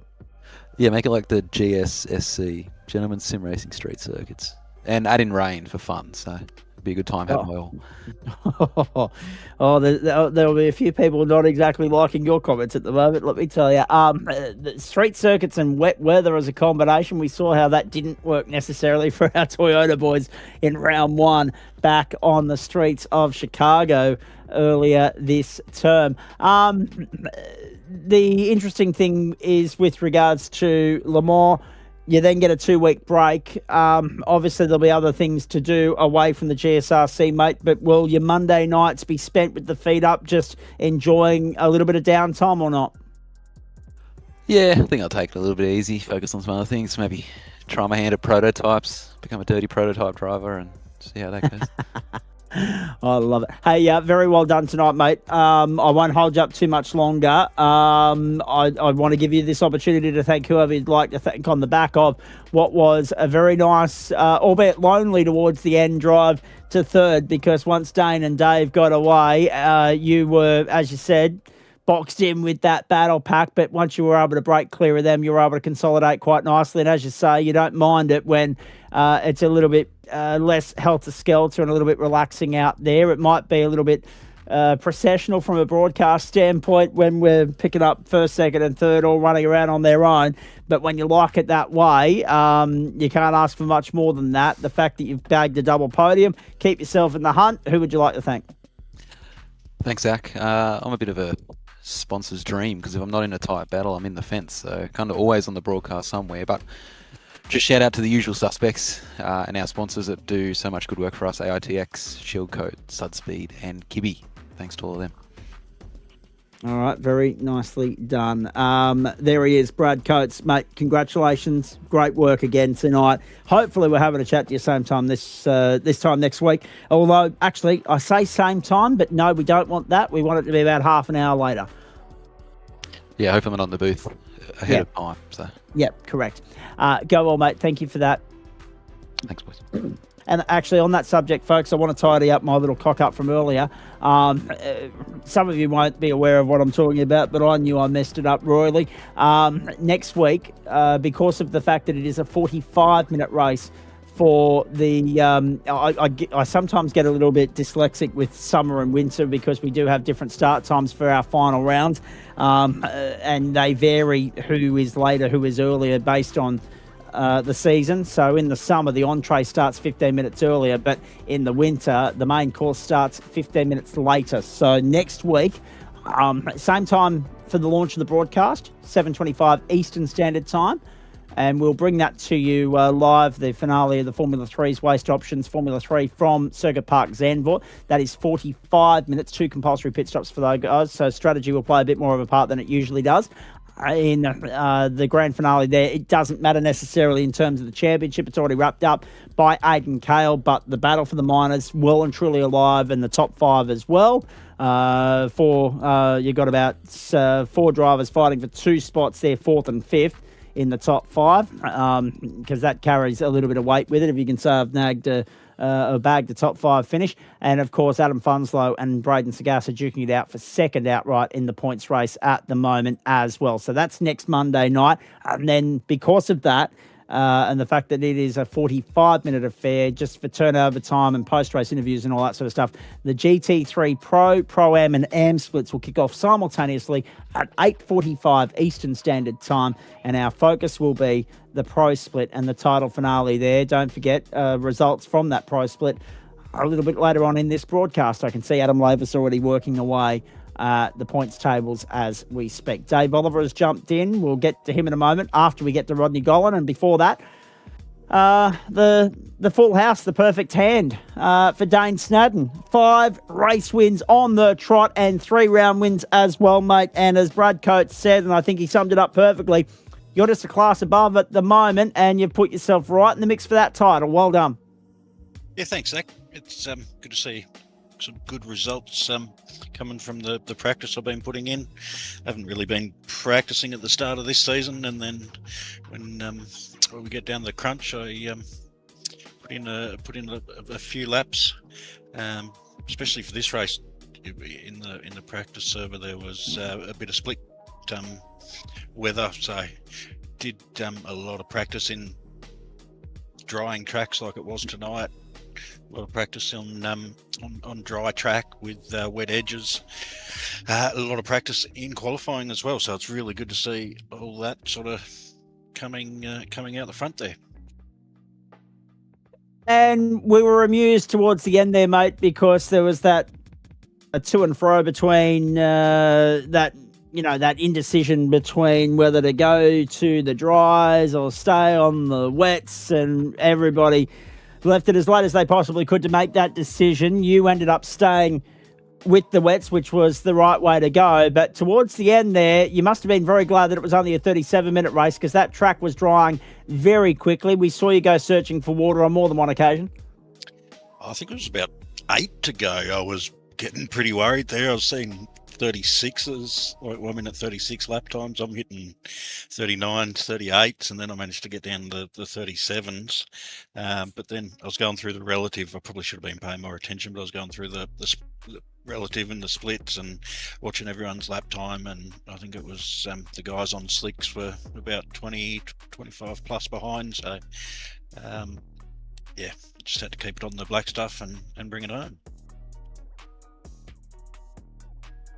Talk to me about race 1, mate, because again, as I said there earlier, we were focusing on the AM split there. It looked as though things went smooth and steady and calm, and that's bode well for race 2. But you wouldn't have been able to draw up, I wouldn't imagine, a better scenario as to how you were able to so quickly make your way through the field. What a dream run, albeit due to some misfortune for your fellow competitors around you, but for you to not get embroiled in any of that squabbling that was happening on the opening lap, for you and Dave to be up 6 spots by the end of the opening lap, that really set the second race up nicely for you as well.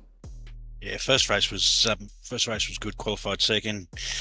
First corner, can't remember who it was, but ran wide on the first corner, so I stuck it up the inside and just watched those guys in the mirror sort of lose time, and I just played it nice and easy. Second race, you could see that unfolding from a mile away there, Zach. So I just backed off a little bit, and it was like the parting of the Red Sea. I just slid up the middle there, and it was good. Talk to me about how you're feeling about the winning run, the fact that it's 5 in a row, the fact that you go to Le Mans probably as the championship favourite now, considering that Benici and Schmidtke both run into their separate troubles tonight. Just feels a bit like Kimi Antonelli there, doesn't it? 5 in a row, Zach. So yeah. Although wrong manufacturer, mate. Yeah, correct. Yeah. But, I'd go with Lewis's girlfriend at the moment, but that's a different story for a different day. Correct. No, I don't know. It's just it's all coming at the end of the season, I guess, for me, and practice that once again I wasn't putting in at the start of the season, so that makes qualifying hard. You're always mid-pack. Race is hard because I'm sort of finding the pace at the very end of the race, where now I'm onto it from the very start, which is it's good to see. No doubt I'll get pushed up to pro next season, but I'm going to take this Pro-Am as far as I can, why I can. Now, I've just seen the results come in from the pro split, and that explains why Rodney Gollan was here. I was literally going to Rodney Gollan as soon as I was done with Dane Snadden, but he's exited stage left, so I'm assuming that there's something pressing at his end and he's got an early start tomorrow morning or something else to attend to. We'll have a chat with Rodney later in the week. If he's hearing this, jump in and have a chat with us later in the week, mate, when time isn't of the essence, because we'd love to dissect all of that. I do have those results coming through from the pro split. It does make for interesting reading with a view to the championship, and I'll get back to that as soon as Adam Lovis has finished crunching the numbers. And Dave Oliver's still to come as well. The interesting thing for mine, Dane, is that this has been a magnificent turnaround. I mean, you've never lacked pace or the ability to put a result together, but to do it as consistently as you have done, you must be so pleased with how particularly the back half of the season's played out. That's exactly. It has been the back half of the season where it's all sort of fallen into place. Back then, I probably wasn't really looking in contention at all for sort of even third in the championship. So just having a bit of fun with it, and now it's all coming down to the last race, and it's going to be tight after this one. And I think I said to you last week, Zach, all I've got to do is keep winning and see what happens behind me. Indeed. How do you feel about, because obviously the Ferrari has been the car to have the last few weeks, and it hasn't mattered the vast difference between the three circuits, Magny-Cours, St. Petersburg, and the Red Bull Ring. How do you feel as though it'll handle the open wide open spaces and the full throttle nature of the Circuit de la Sarthe compared to the cars around you, remembering that you've got Sean Benici there in a McLaren, you've got Matt Schmidtke in the Lambo, you've got Coetzee in the Porsche, and they're probably your three nearest most prominent threats. Definitely going to have to put in a few laps on this one, I think. Circuit de la Sarthe is not one of my favourite tracks. I don't know. It's just gonna have to take it as it comes, Zach. It's a bit hard to sort of envisage what's going to happen. These last three races have been fantastic, so I obviously hope to keep the whiskey business Ferrari Project X on top, but all I can do is just stick it on pole and try and win and bring home a little gold plaque. Which would mean so much to you, I'm sure, and we'll get more of an idea of that next Monday night should it come to fruition, mate. What is it about obviously it's a challenging circuit. It is, notorious. It is revered. What is it about that circuit that just doesn't sit right with you, Dave? The cambers always get me. So under braking, you've got probably three, four. The camber's coming in. It's on camber, but then it goes off camber, and most of the years I'm always sort of heavy on the rear of braking, so it's always loose, and that's pretty easy to unsettle the car and lose it that way. Then you're coming onto the back straight there, super easy to get a slowdown if you push that a little bit too far. I think last time there was a massive crash out of that corner too, the last time I was there. So and then you've got another bloody 20 k's to go of chicanes, Porsche curves, even coming up through the last couple of corners there, Zach. They're just all they've got their own way of destroying you pretty quickly, unfortunately. But we'll just look at the positives and try and keep on that black stuff again and go from there. Oh, we're looking forward to what lays ahead as far as GT3 Pro-Am is concerned, mate. Just to be in contention at this time of the season is a pinch me sort of moment. And this far out from Term 3, mate, are you content to stay with the Ferrari in a sort of, if it's not broke, don't fix it type fashion?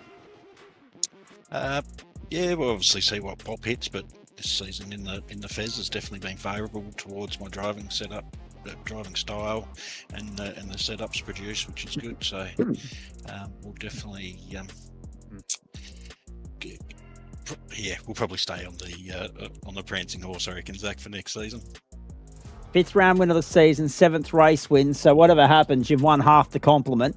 And it's very rare that you do that and don't win the title. So it is a very dominant position to be in, but there'll be a couple of opponents out there. Unfortunately for you, they're also within your own stable that'll be trying to dethrone you next week. It is perilously tight, the points race. We cannot wait to see how it all plays out. And Greg must be pinching himself, the fact that the stable was coming into this round top 3 in the championship and has won 7 of the 9 rounds. Now make that 8 of the 9 rounds so far. I mean, I'm looking through here. Only Brad Coates and also Paul Woods. So 7 of the 9 rounds have gone your way. That is a brilliant season for whiskey business, isn't it? It is. At the end of the day, Zach, if we can get all 3 cars in the top of the championship there, that's an amazing achievement for the guys back at the stable. So we'll play it by ear, and obviously be nice to everyone and give each other room. But obviously I'm not going to hold back at trying to win this one, Zach. So we'll see how we go. Oh, we cannot wait to see how it plays out, mate. Very best of luck to you with that. What else is on your racing agenda for this week before you focus on the steep challenge that lay ahead with regards to the Circuit de la Sarthe? I mean, there's a lot of people, as you've already heard with Coatsy, that are already well acquainted with the venue, given that the majors were on there last weekend. But where else does the racing calendar take you this week, please? Once again, Zach, we got the NASCAR Cup tomorrow night. Lovely. Got the likes of Brody Kostecki and SVG in that group, but not only that, you got those top class real life athletes, but the other guys you're racing against are absolutely phenomenal as well. So you got like Denchis everywhere going left in front of you, so that's always a bit of fun. Didn't make Porsche Cup last week, so we might try and make it this week. And a bit of practice ready for GT3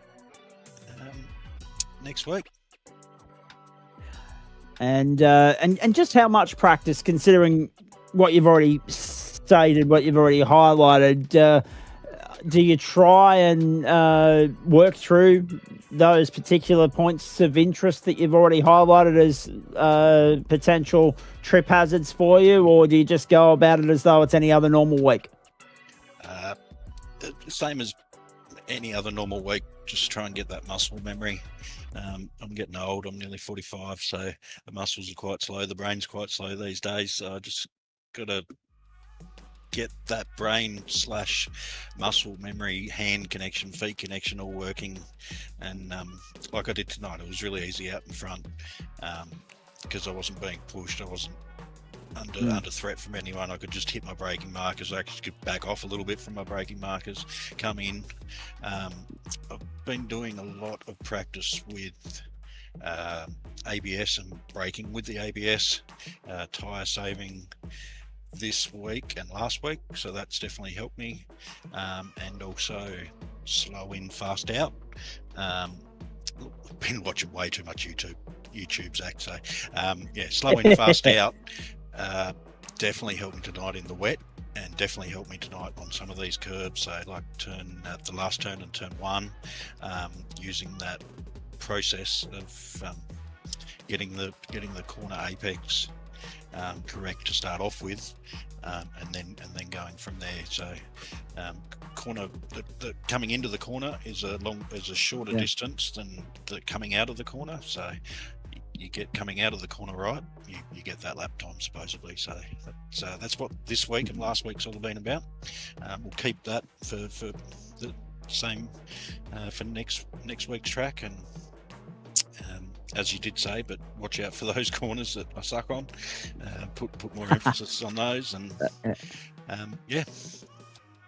37 corners. I'm not sure. I can't remember the exact corner number or total corner numbers for the Circuit de la Sarthe, because it depends on whether you continue to count every little kink, and I mean little kink, because there are some on the Mulsanne, of course, not the chicanes themselves, but the kinks in the actual kinks in the road. That were there well before the chicanes were put in, of course. But yes, over a 13.5 kilometre lap, a 4-minute lap, a lot of opportunity for it to all go wrong, but at the same time, a lot of opportunity for it to go right as well. And I guess the other thing as well, mate, with regards to brain, muscle memory and all that sort of stuff, and this is only something that's occurred to me whilst you were making the last point. Pleasing for you, and I guess Dave Oliver as well, we'll hear from him in a moment, and anyone else that was able to work through that instant change of conditions and adapt without sort of getting caught up in trouble, or adapt seamlessly is the word I'm looking for. Sorry, I just had my first real brain blank of the night. But yeah, that seamless transition in terms of what you bring to the table in dry versus what you bring to the table to the wet. That's a skill set that you guys have really been able to refine over the last couple of years, ever since the Tempest weather system was introduced, a skill set that you didn't have a couple of years ago. So that evolution in driver performance goes side by side, hand in hand, doesn't it, with the evolution of the iRacing platform at large, doesn't it? I absolutely sucked when the rain first came in, and then I kind of got good at it. And look, I just find take it easy the first few laps. If you're going to get past. But you just got to, for me, I've just got to get through those first couple of laps, get the tyre temp up, and find out where the puddles are, where the slippery curves are, and then just push from there. Oh, very nicely done, mate. Terrific to catch up with you and have an extended chat here. Well done again tonight. A great result. 4 men in the championship, 3 round wins on the trot, 5 race wins on the trot. Go out there and get the job done next week. Who would you like to thank before I let you go? Everyone at Whiskey Business. Greg, obviously, Project X. Amazing set of Sparko gloves. Bright yellow that I'm using definitely helped me keep the Fez on the road tonight. Obviously, you, Zach, Dan the man, for putting on the threads tonight, and sounds like his PC went a little bit better than last week, which is good. Yes, very good point. Very good point. The fabulous admin, fabulous sponsors. I'll let you run through those guys a little bit later, Zach, and everyone watching at home. Very nicely done, mate. We will run through those sponsors as per usual. We'll give them their due credit and recognition a little bit later on. Thank you, buddy. Well done. We'll see you later in the week for the supercars and the Porsches. Love your work, Zach. Thank you. There he is, Dane Snadden, magnificent. And we also love the work of Dave Oliver as well, who's lining up for one almighty week with bugger all sleep. D. Oliver, good evening to you. I know you have invested interest in sitting back and watching the Real World 24 this weekend. Did you have a gig in the majors over the weekend just gone as well or not? D. Oliver, I can't hear you at the moment. The lights are on and he's not home. There he is. There he is. Now he's home. Yeah. No majors for me. But yeah, I did watch tried to watch a little bit where I could here and there. But yeah, it's no pre-running for me at Le Mans yet. So unlucky. In saying that, still plenty of time to get well acquainted with the circuit between this week and next Monday, although I know you've got obligations Friday and Saturday night that are going to probably curtail that. And also a bit hard to watch Le Mans and practice at the same time. We aren't the best multitaskers in the world, us men, but let's talk about that a little bit later on. Let's talk more about the performance tonight, mate. Porsche dominated in the AM split. We'll get to their feature results in just a moment for everybody at home. They dominated the AM split sprint race. Porsche again prominent here through what you and Brad Coates brought to the table, but there was just no stopping Dane Snadden. However, a pair of seconds, you'd have to be happy with that as a result, considering that you aren't necessarily in championship contention, but a top 10 finish isn't without the possibility of becoming reality because of a strong result here, and it bodes well. Set yourself up for potentially a strong result next week to get yourself back into the top 10 outright. yeah, it's I wasn't too sure how I was going to go tonight. Truthfully, saying sprint race and Red Bull rings, kind of had that that thing of just being like just a tough round kind of thing. And but yeah, I managed to it was like a weird mixed conditions quali, and the top 5 had guys on slicks but also guys on wets, so it was kind of a weird one. And with only the 5 laps, I think the wets had it a little better. I think they had the top 3 or 4 results. Yep. So yeah, ended up in that, I can't remember exactly, but it was in that top, I think 3 or 4. And then it was just a matter of got a clean start, and then it was once Dane kind of got clear at the first turn, it was he kind of slowly just pulled away, and then I was having a good battle with Brad, and it was just a case of trying to, if I had like a little button or a little finger thing to say come on, let's push on, I could have done that. But after probably a few probably about half a dozen laps or so, I ended up managing to get past, slip past him, and then I managed to pull probably about 5 seconds on him till the end of the race, and then I was matching times with Dane there, so it was kind of like if he would get fastest lap, I would get fastest lap, but he was still 6 to 8 seconds ahead, so there was no real point when you're playing around with hundredths and thousandths of a second kind of thing difference in lap times. But so that was a good result, and then it absolutely bucketed. It was very wet in warm up, did a few laps there, and then it was just hold on and hold on and see what happened in the second race, and somehow backing off that little bit into turn one, other guys all went spearing, and I got such a good exit out of that turn one that I managed to hold my breath, and it went through the middle of two other cars, and praying that they weren't going to come across and sandwich me, and managed to get through. And I think Dane must have Oki strapped onto my back wing and followed me through. How wild was that from the cockpit, that opening lap? It looked like just survival of the fittest, and you did that, and +6 was the net reward. As a result, it made, I would imagine, the next 35.5 minutes far easier than you would have otherwise envisaged, given the wet weather you were contending with on circuit. Yeah, it was. I think it was a case of I kind of noticed that I was able to get a lot. Okay, the Porsche does have really good corner exit, but it was kind of like I had really good corner exit. So I think a few guys might have still had all their ABS and TC settings on tri mode. So I was just able to get really good run, like get clear out, especially out of turn 2 on that first lap. And then it was just, go from there. We had a good little, and then Dane came through, and then there was a little incident there with, I think it was with Mac.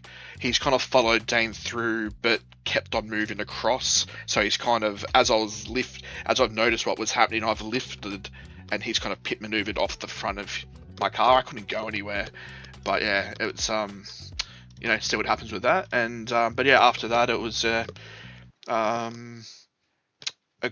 just kind of keep it clean and in kind of just in that train. And then I kind of figured going, what do I do? And I ended up just going, stuff it, let's try something different. Usually I was kind of wanting to go long just to see what the track was going to do, but I ended up jumping in early, got clear air, and that seemed to be the winning move in my little battle, because those other guys, by the sounds of it, fumbled over each other a couple of times, and initially what was a 19-second gap dropped to like 14, so I came out like 6-7 seconds ahead of them after they cycled through for their stops. So, and then after that it was just a matter of just manage the gap and just keep it on the island, try to keep the tires cool. And like, obviously I would have loved a set of slicks, but if it had been an hour race, I definitely would have been screwed. Because especially if those guys were 5 seconds a lap quicker at the end there, within 4 laps, they would have been on us. And you would have easily done another probably 15 laps. So I would have had to have stopped, and I would have dropped right down to get another set of tires.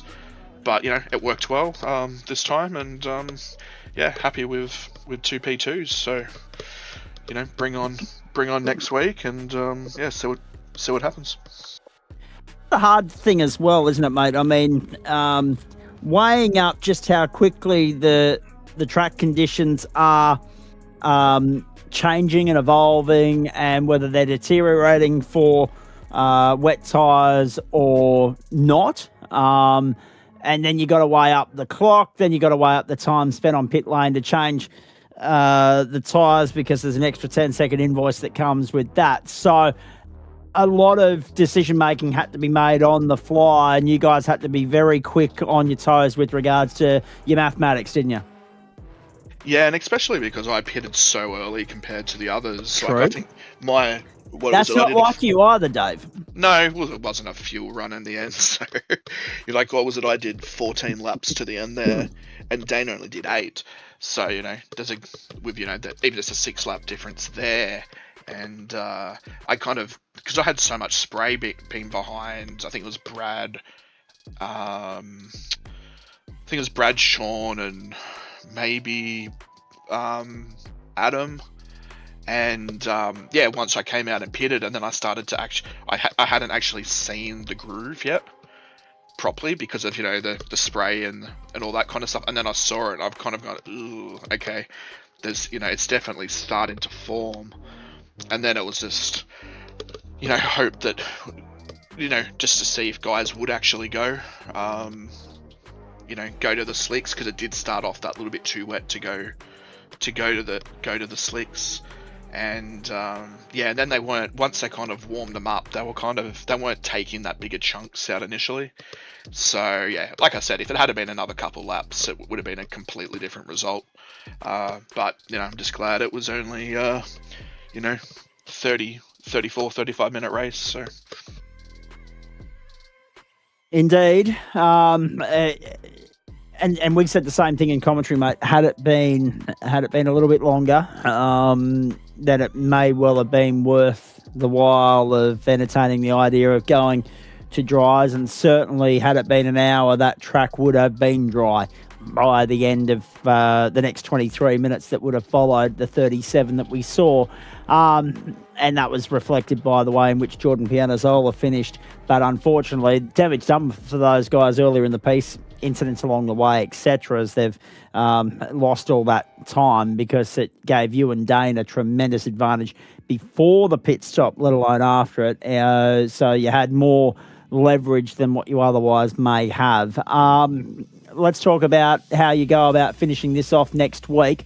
We'll have updated championship points for everybody shortly. Adam Laver's still crunching the numbers in the other two splits. I don't think he's got to Pro-Am just yet. He has got to Am for me and also to Pro. I'll get to those very shortly. We have a tie on points for round honours in Pro, actually, ladies and gentlemen, so I'll get to that shortly. Wings and slicks also still to come for you, ladies and gentlemen, but let me finish with D. Oliver first. Circuit de la Sarthe, you've heard Dane Snadden's thoughts on it. How do you feel as though the Porsche might fare around there? Truthfully, I'm not too sure. A lot of my other run-ins been with front-engined cars there. So, yeah, truthfully, I'm not too sure. I'm hoping it will be quick. It'll just be a matter of just to see what, see if there's some decent sets and see what other community guys have been doing to kind of get a bit of a gist. But I know that, even just looking here, the Ferraris and the McLarens were supposed to be, right up there. So I think in like community speak kind of thing, the Porsche was sitting like fourth quickest this week. So just for this track. So yeah, see how it goes. As much as I'd actually like to be at Le Mans in real life, truthfully, but that will happen another time. But yeah, it'll just be hopefully try get a little bit of running. Probably not, truthfully. And I think even just tonight at my first practice was in the proper practice session, so I think it was like maybe 20 minutes of running, 25 minutes of running. So yeah, it will just see what happens, and hopefully I can, after missing the 3 rounds, hopefully I can at least get that 10th position. Talk to me about what else the weekend task for you. I know what you got coming up in the real world, and that'll be exciting, I'm sure. But when else are we going to see you jump behind the wheel here on the platforms of the GSRC, mate? Hopefully supercars. We'll have to see. I might have another commitment, unfortunately, but just have to see what time that was, and maybe the Porsches. But see how I go, and go with those. And if I jump on, then awesome. And I'll give it a good crack. So Talk to me about, because we know you like your longer races, but the challenge for fuel saving next week is not lost on anybody because it's a long lap around there, 13.5 kilometres. Again, you're going to have to be on it numbers-wise because if you bugger that up, it's a long way to try and save to get home, to get back to the lane without the assistance of the tow rope, mate. Yeah, it would be pretty much the second longest track behind Nords. At least with Nords, you've got, quite a few corners where you can save a bit of fuel if you're on minus 100, if you're screwed up kind of thing. But with Lamar having so many long straights, it's you could save a bit, but it's just to be a matter of effectively just trying to just keep the car fast in a straight line and stable and Indianapolis Arnage and through the Porsche curves, and that little first sector there, if you can keep have a nice settled car through there that's quick, you should be on for a hopefully a good result. Hopefully so. All right, very nicely done. Solid effort tonight. Terrific to see you out there. Again, wet or dry, you and Dane Snadden were the pick of the cream of the crops. So a magnificent performance. Anyone you'd like to thank before I let you go?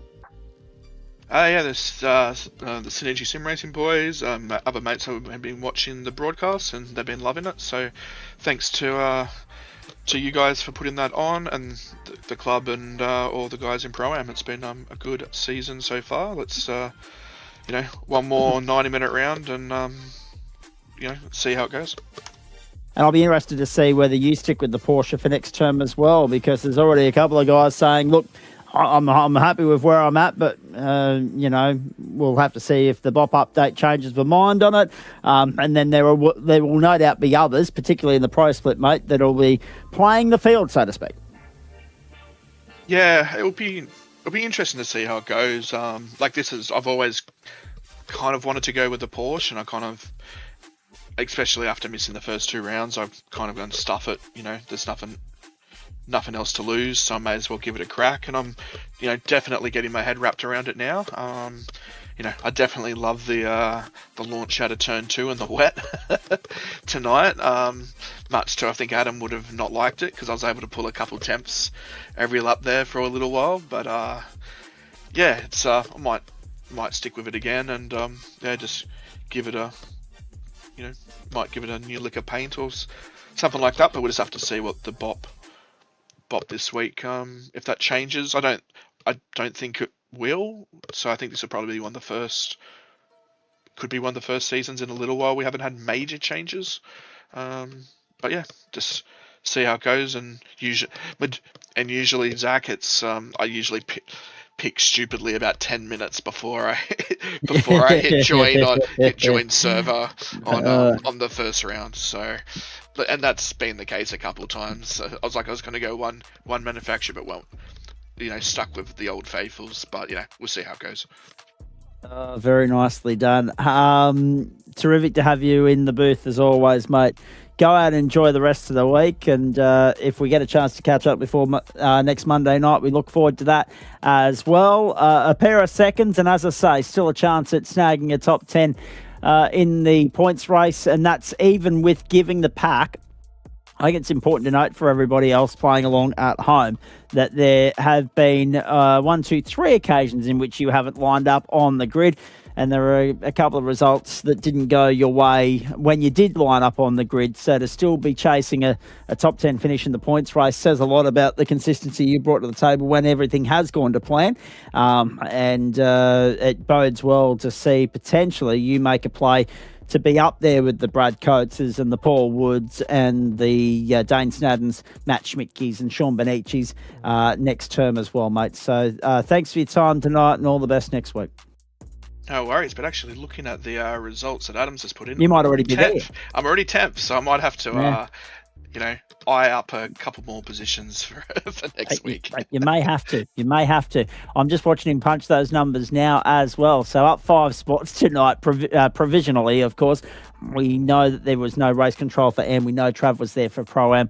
I don't know who was looking after Pro, but we know that Adam hasn't yet altered everything into corrected order for us. So I can't actually update everybody on that as yet, but I can update Am and Pro and everything else before we get out of here. I won't yet get final thoughts from Dan Yeaman, but I will ask you, it's interesting to get the thoughts of all these guys with regards to that quick change between weather conditions from wet to dry, dry to wet, etc. Everyone seems to have their head around that and is able to adapt to that a heck of a lot better than what they used to, mate. It's now part and parcel of racing here. Everyone expects it at some point, and they adapt and they think on their toes accordingly. A couple of guys zigged, others zagged tonight. And as we've already detailed, for various different reasons, staying with the wets proved to be the right way to go. But I would have loved to have seen that play out over 60 minutes. I reckon it could have been a completely different story. Yeah, if it had done that, I probably, as I said, would have been a different story.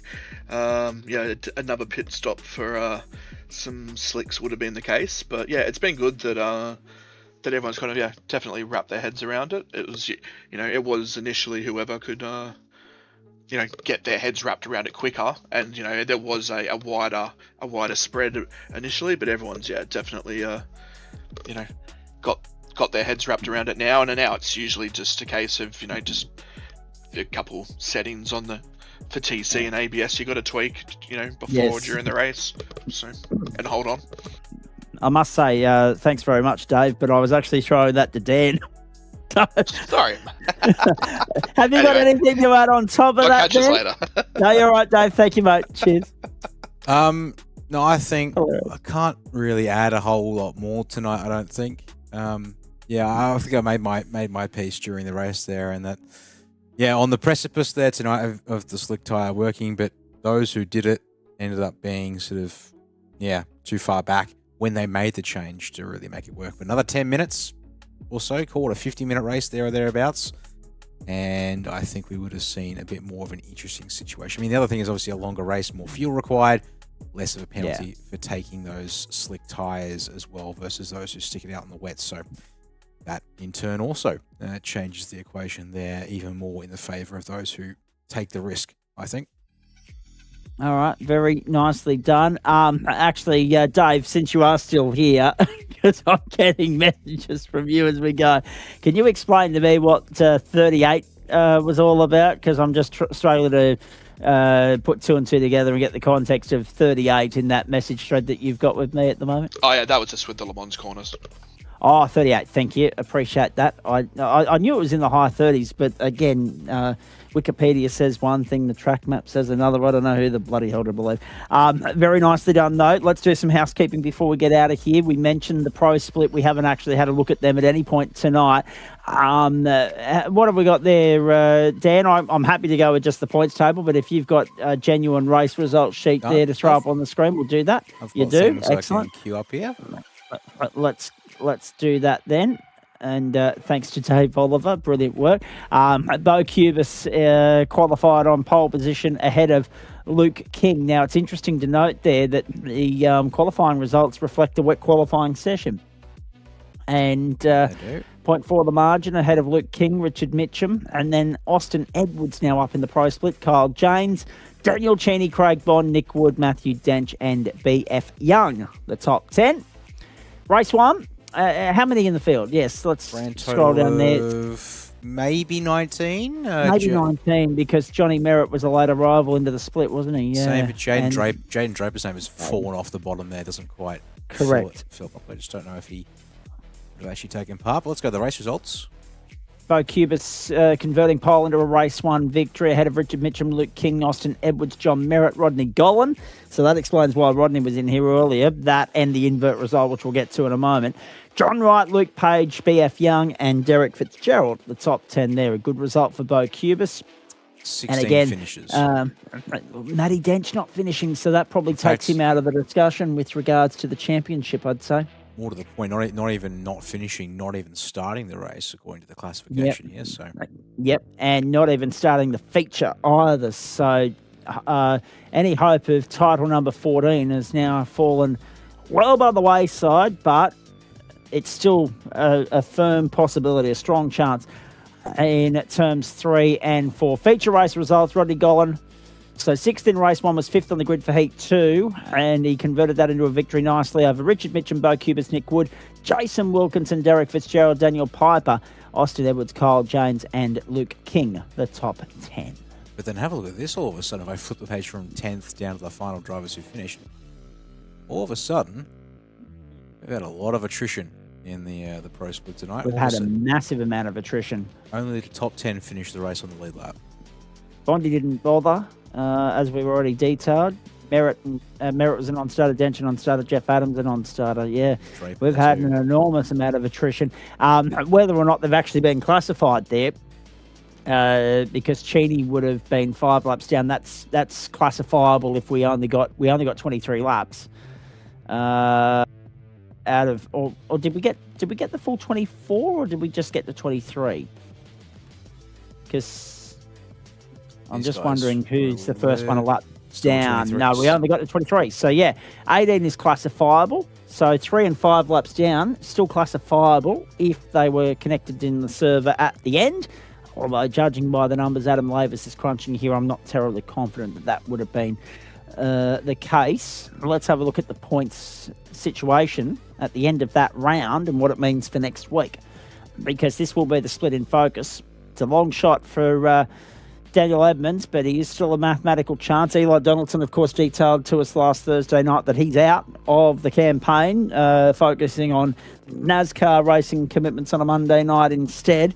So Richard Mitchum, 732 leads. Daniel Edmonds, 678. What's that? 54 the advantage. Eli Donaldson is 105 points back, but he's not going to factor in the equation. Real chance here for Luke King or Rodney Gollan to snag a podium finish in this series with a good, strong points haul next week. Extra points on the line next week in Waste Options GT3 Pro, of course. Rodney Gollan, by the way, that was his second podium finish of the season and only his first win in Waste Options GT3 Pro. So we will definitely endeavour to catch up with him at a later point in time. And we're sorry we weren't able to do that tonight. We were, of course, broadcasting the Pro-Am feature, so we were focused with Dane Snadden there. But yes, 54 the margin. So this one is still a live chance next week. 150 points on the line for the win. Which means that it's only between Mitchum and Edmonds, but King and Gollan with a fair enough points haul should be able to climb over the top of Eli Donaldson, and then it's just a matter of whether it's a Ford 1-2-3 or a Ford 1-2 in the points race at the end of the 90 minutes around the Circuit de la Sarthe. Matty Dench holds on to 6th, 7th for Paul Rogers, 8th for Bo Cubis. That's been a very good second half of the season from him. 9th for Luke Page and 10th for Derek Fitzgerald. Interesting. The AM feature race, just to continue with the housekeeping and paperwork here, the AM feature, Mitchell Buckman got the win. Very nicely done. Martin Davis in for second. So Martin, a double podium for him tonight, a first and a second, and round honours as well. It's important to note, and by 11 points as well. So it was a very convincing round win. Ben Goring in for third, Tim Watson fourth, Edward Rollo, Alan McDonald, Todd Suter, good recovery, Tom Pritchard, Mitchell Van der Ven and Tristan Koch. Now that livens things up in a big way as far as their points race is concerned. Dale Sharp, unfortunately, a lap down in all of that. So the misfortune of the first two in the championship fell upon the next one in the championship. Third place in the championship in the second race there. So it's somewhat balanced out. And have a look at this. We have a tie for fourth. We have 41 points covering the top 6. We have 6 championship contenders going into next week. They, with the exception of Martin Davis, all have a drop round to fall back on. 653 for Suter, 12 over Van der Ven and 8 back to Sharp. 20 covers the top 3. I think it was 15 going into the night. 6:14 apiece for Martin Davis and Alan McDonald. They've somehow tied up on points at the end of tonight. So a 14-point swing there in favour of Davis over McDonald. Second for the round was Ben Goring. Third for the round shared by Buckman and McDonald. And still, you've got that vast mix of different manufacturers in the top 10. 4 in the top 4 and 4 in the bottom 4 of that top 10. So Aston, Lambo, McLaren, Porsche, BMW, Chev. What about the Chev? It's a rarity these days to see a Chev in GT3, but look at Edward Rolliger, Mitchell Buckman in the Merc, and Tim Watson in the Ford Mustang. Some big movement there. Luke Wegener on the grid has dropped down the order significantly. Top 10 covered by 103 points. So it was 105, I think, going into the night. It's now 103. Very exciting times going into the grand finale next week in Waste Options GT3 AM. And very quickly, I can't actually bring you the updated Pro-Am points at this point in time because Adam Lavis is still crunching those numbers. But it looks as though, based on the preliminary points score, that Nat Schmidtke's going to somehow hold on to his advantage by a slender margin over Dane Snadden, and Sean Bonici's going to be the one that loses out in that, going back to third. But we'll confirm that on Wednesday night, and even though we know mathematically Aidan Cale has got the job done, we'll come back and cover off the Formula 3 points on Wednesday night as well, because they're still to be updated. So Adam Lavis has a busy night ahead of him, but I think I'm going to give Dan Yeoman and I a bit of an early mark here, because next Monday night it will be a late finish. I can guarantee you that. Enormous weekend of sport done and dusted. Well done to everybody involved in the big freeze at the G today. That isn't just a day that unites the AFL fanatics and community in this country. It's one that unites the entire nation. It's become one of the more significant, prominent special days on the calendar. Even more so significant this year because it was the first one since the passing of Neil Danaher, and of course the news that we got overnight about the other Australian of the Year, Dr. Richard, passing away as well, even more prominently brought the topic front and centre to our attention. Give whatever you can to the cause, ladies and gentlemen. We know there's not a cure for MND just yet, which is a frightening thing considering how long we've been trying to continue to research and look into the matter and come up with something, but still nothing. So they'll keep pumping research into it. They'll keep pumping money at it until such time as we can successfully find a way to cure that insidious disease. But a magnificent day at the MCG and a great game of footy to back it up as well. Well done to Melbourne and Collingwood for the show they put on there. The other point that we should make too, what a day of motorsport we had. NASCAR into IndyCar, IndyCar into somewhat overtime because they went past midnight Eastern time there in the United States because of a couple of rain delays in Illinois. I won't give it away to those of you that haven't already seen it, but yes, great racing in IndyCar on the ovals once more, and well done to all involved there. Big month for American sport. Of course, the World Cup front and centre from this Friday, but of course the NHL and NBA finals continuing as well. The NBA finals back in focus tomorrow morning, game 3 of that series from 10 a.m. Eastern Standard Time. And I hope everybody, except for Queensland and WA, enjoyed their long weekend. I don't have any results from the swimming, but that continues tomorrow morning on 9GEM from 11 a.m. Eastern Standard Time. And then, of course, over on Channel 9 for the evening session tomorrow night from 7:30 p.m. So there you go. We're here with thanks to those people across the top and bottom of your screen. Disruptive Labs, Waste Options, merch.tgsrci.com, trophy.ai, and also flash graphics. It's great to have their ongoing, invaluable, integral support on the platforms of the Gentleman Sim Racing Club. It's been an absolute privilege and pleasure to bring you all the action throughout the course of the last 25 seasons, and hopefully another 25 where that came from, because people like that continue to support what we do here. There's a look at what's coming your way. Committee's choice tomorrow night. That's got sports car racing written all over it. The GT1s, the hypercars, the HPDs. From the World Centre of Racing, the Daytona International Speedway. It's a 60-minute race, but the server itself opens at 7 p.m. Eastern Standard Time. Wednesday night, full night, 5-race program, full night of sprint racing action coming your way on the streets of Belle Isle, Detroit, Michigan. We're off to the Motor City, our 8th and final stop there on a Wednesday night in Term 2 of 2026, the United States. We have only 2 flyaway rounds from the United States on Wednesday Night Motorsport this term. The second of those is next week. This is the 8th and final American round. And what are we up to now? I think we're up to our 4th street circuit as well. We've done Long Beach, we did Chicago, we've been to St. Petersburg, now to Detroit, Belle Isle. So if you like your street racing and your sprint racing, front and centre right here with us Wednesday night, 7:25 Eastern Standard Time, please, and thank you very much. Detroit, Belle Isle, firstly for the 86ers. Sprint round there, then the super sprint round for the supercars from the same venue. Invert top 8 for race 2, top 12 for race 3, and that is all live, exclusive and free from 7:25 Eastern Standard Time.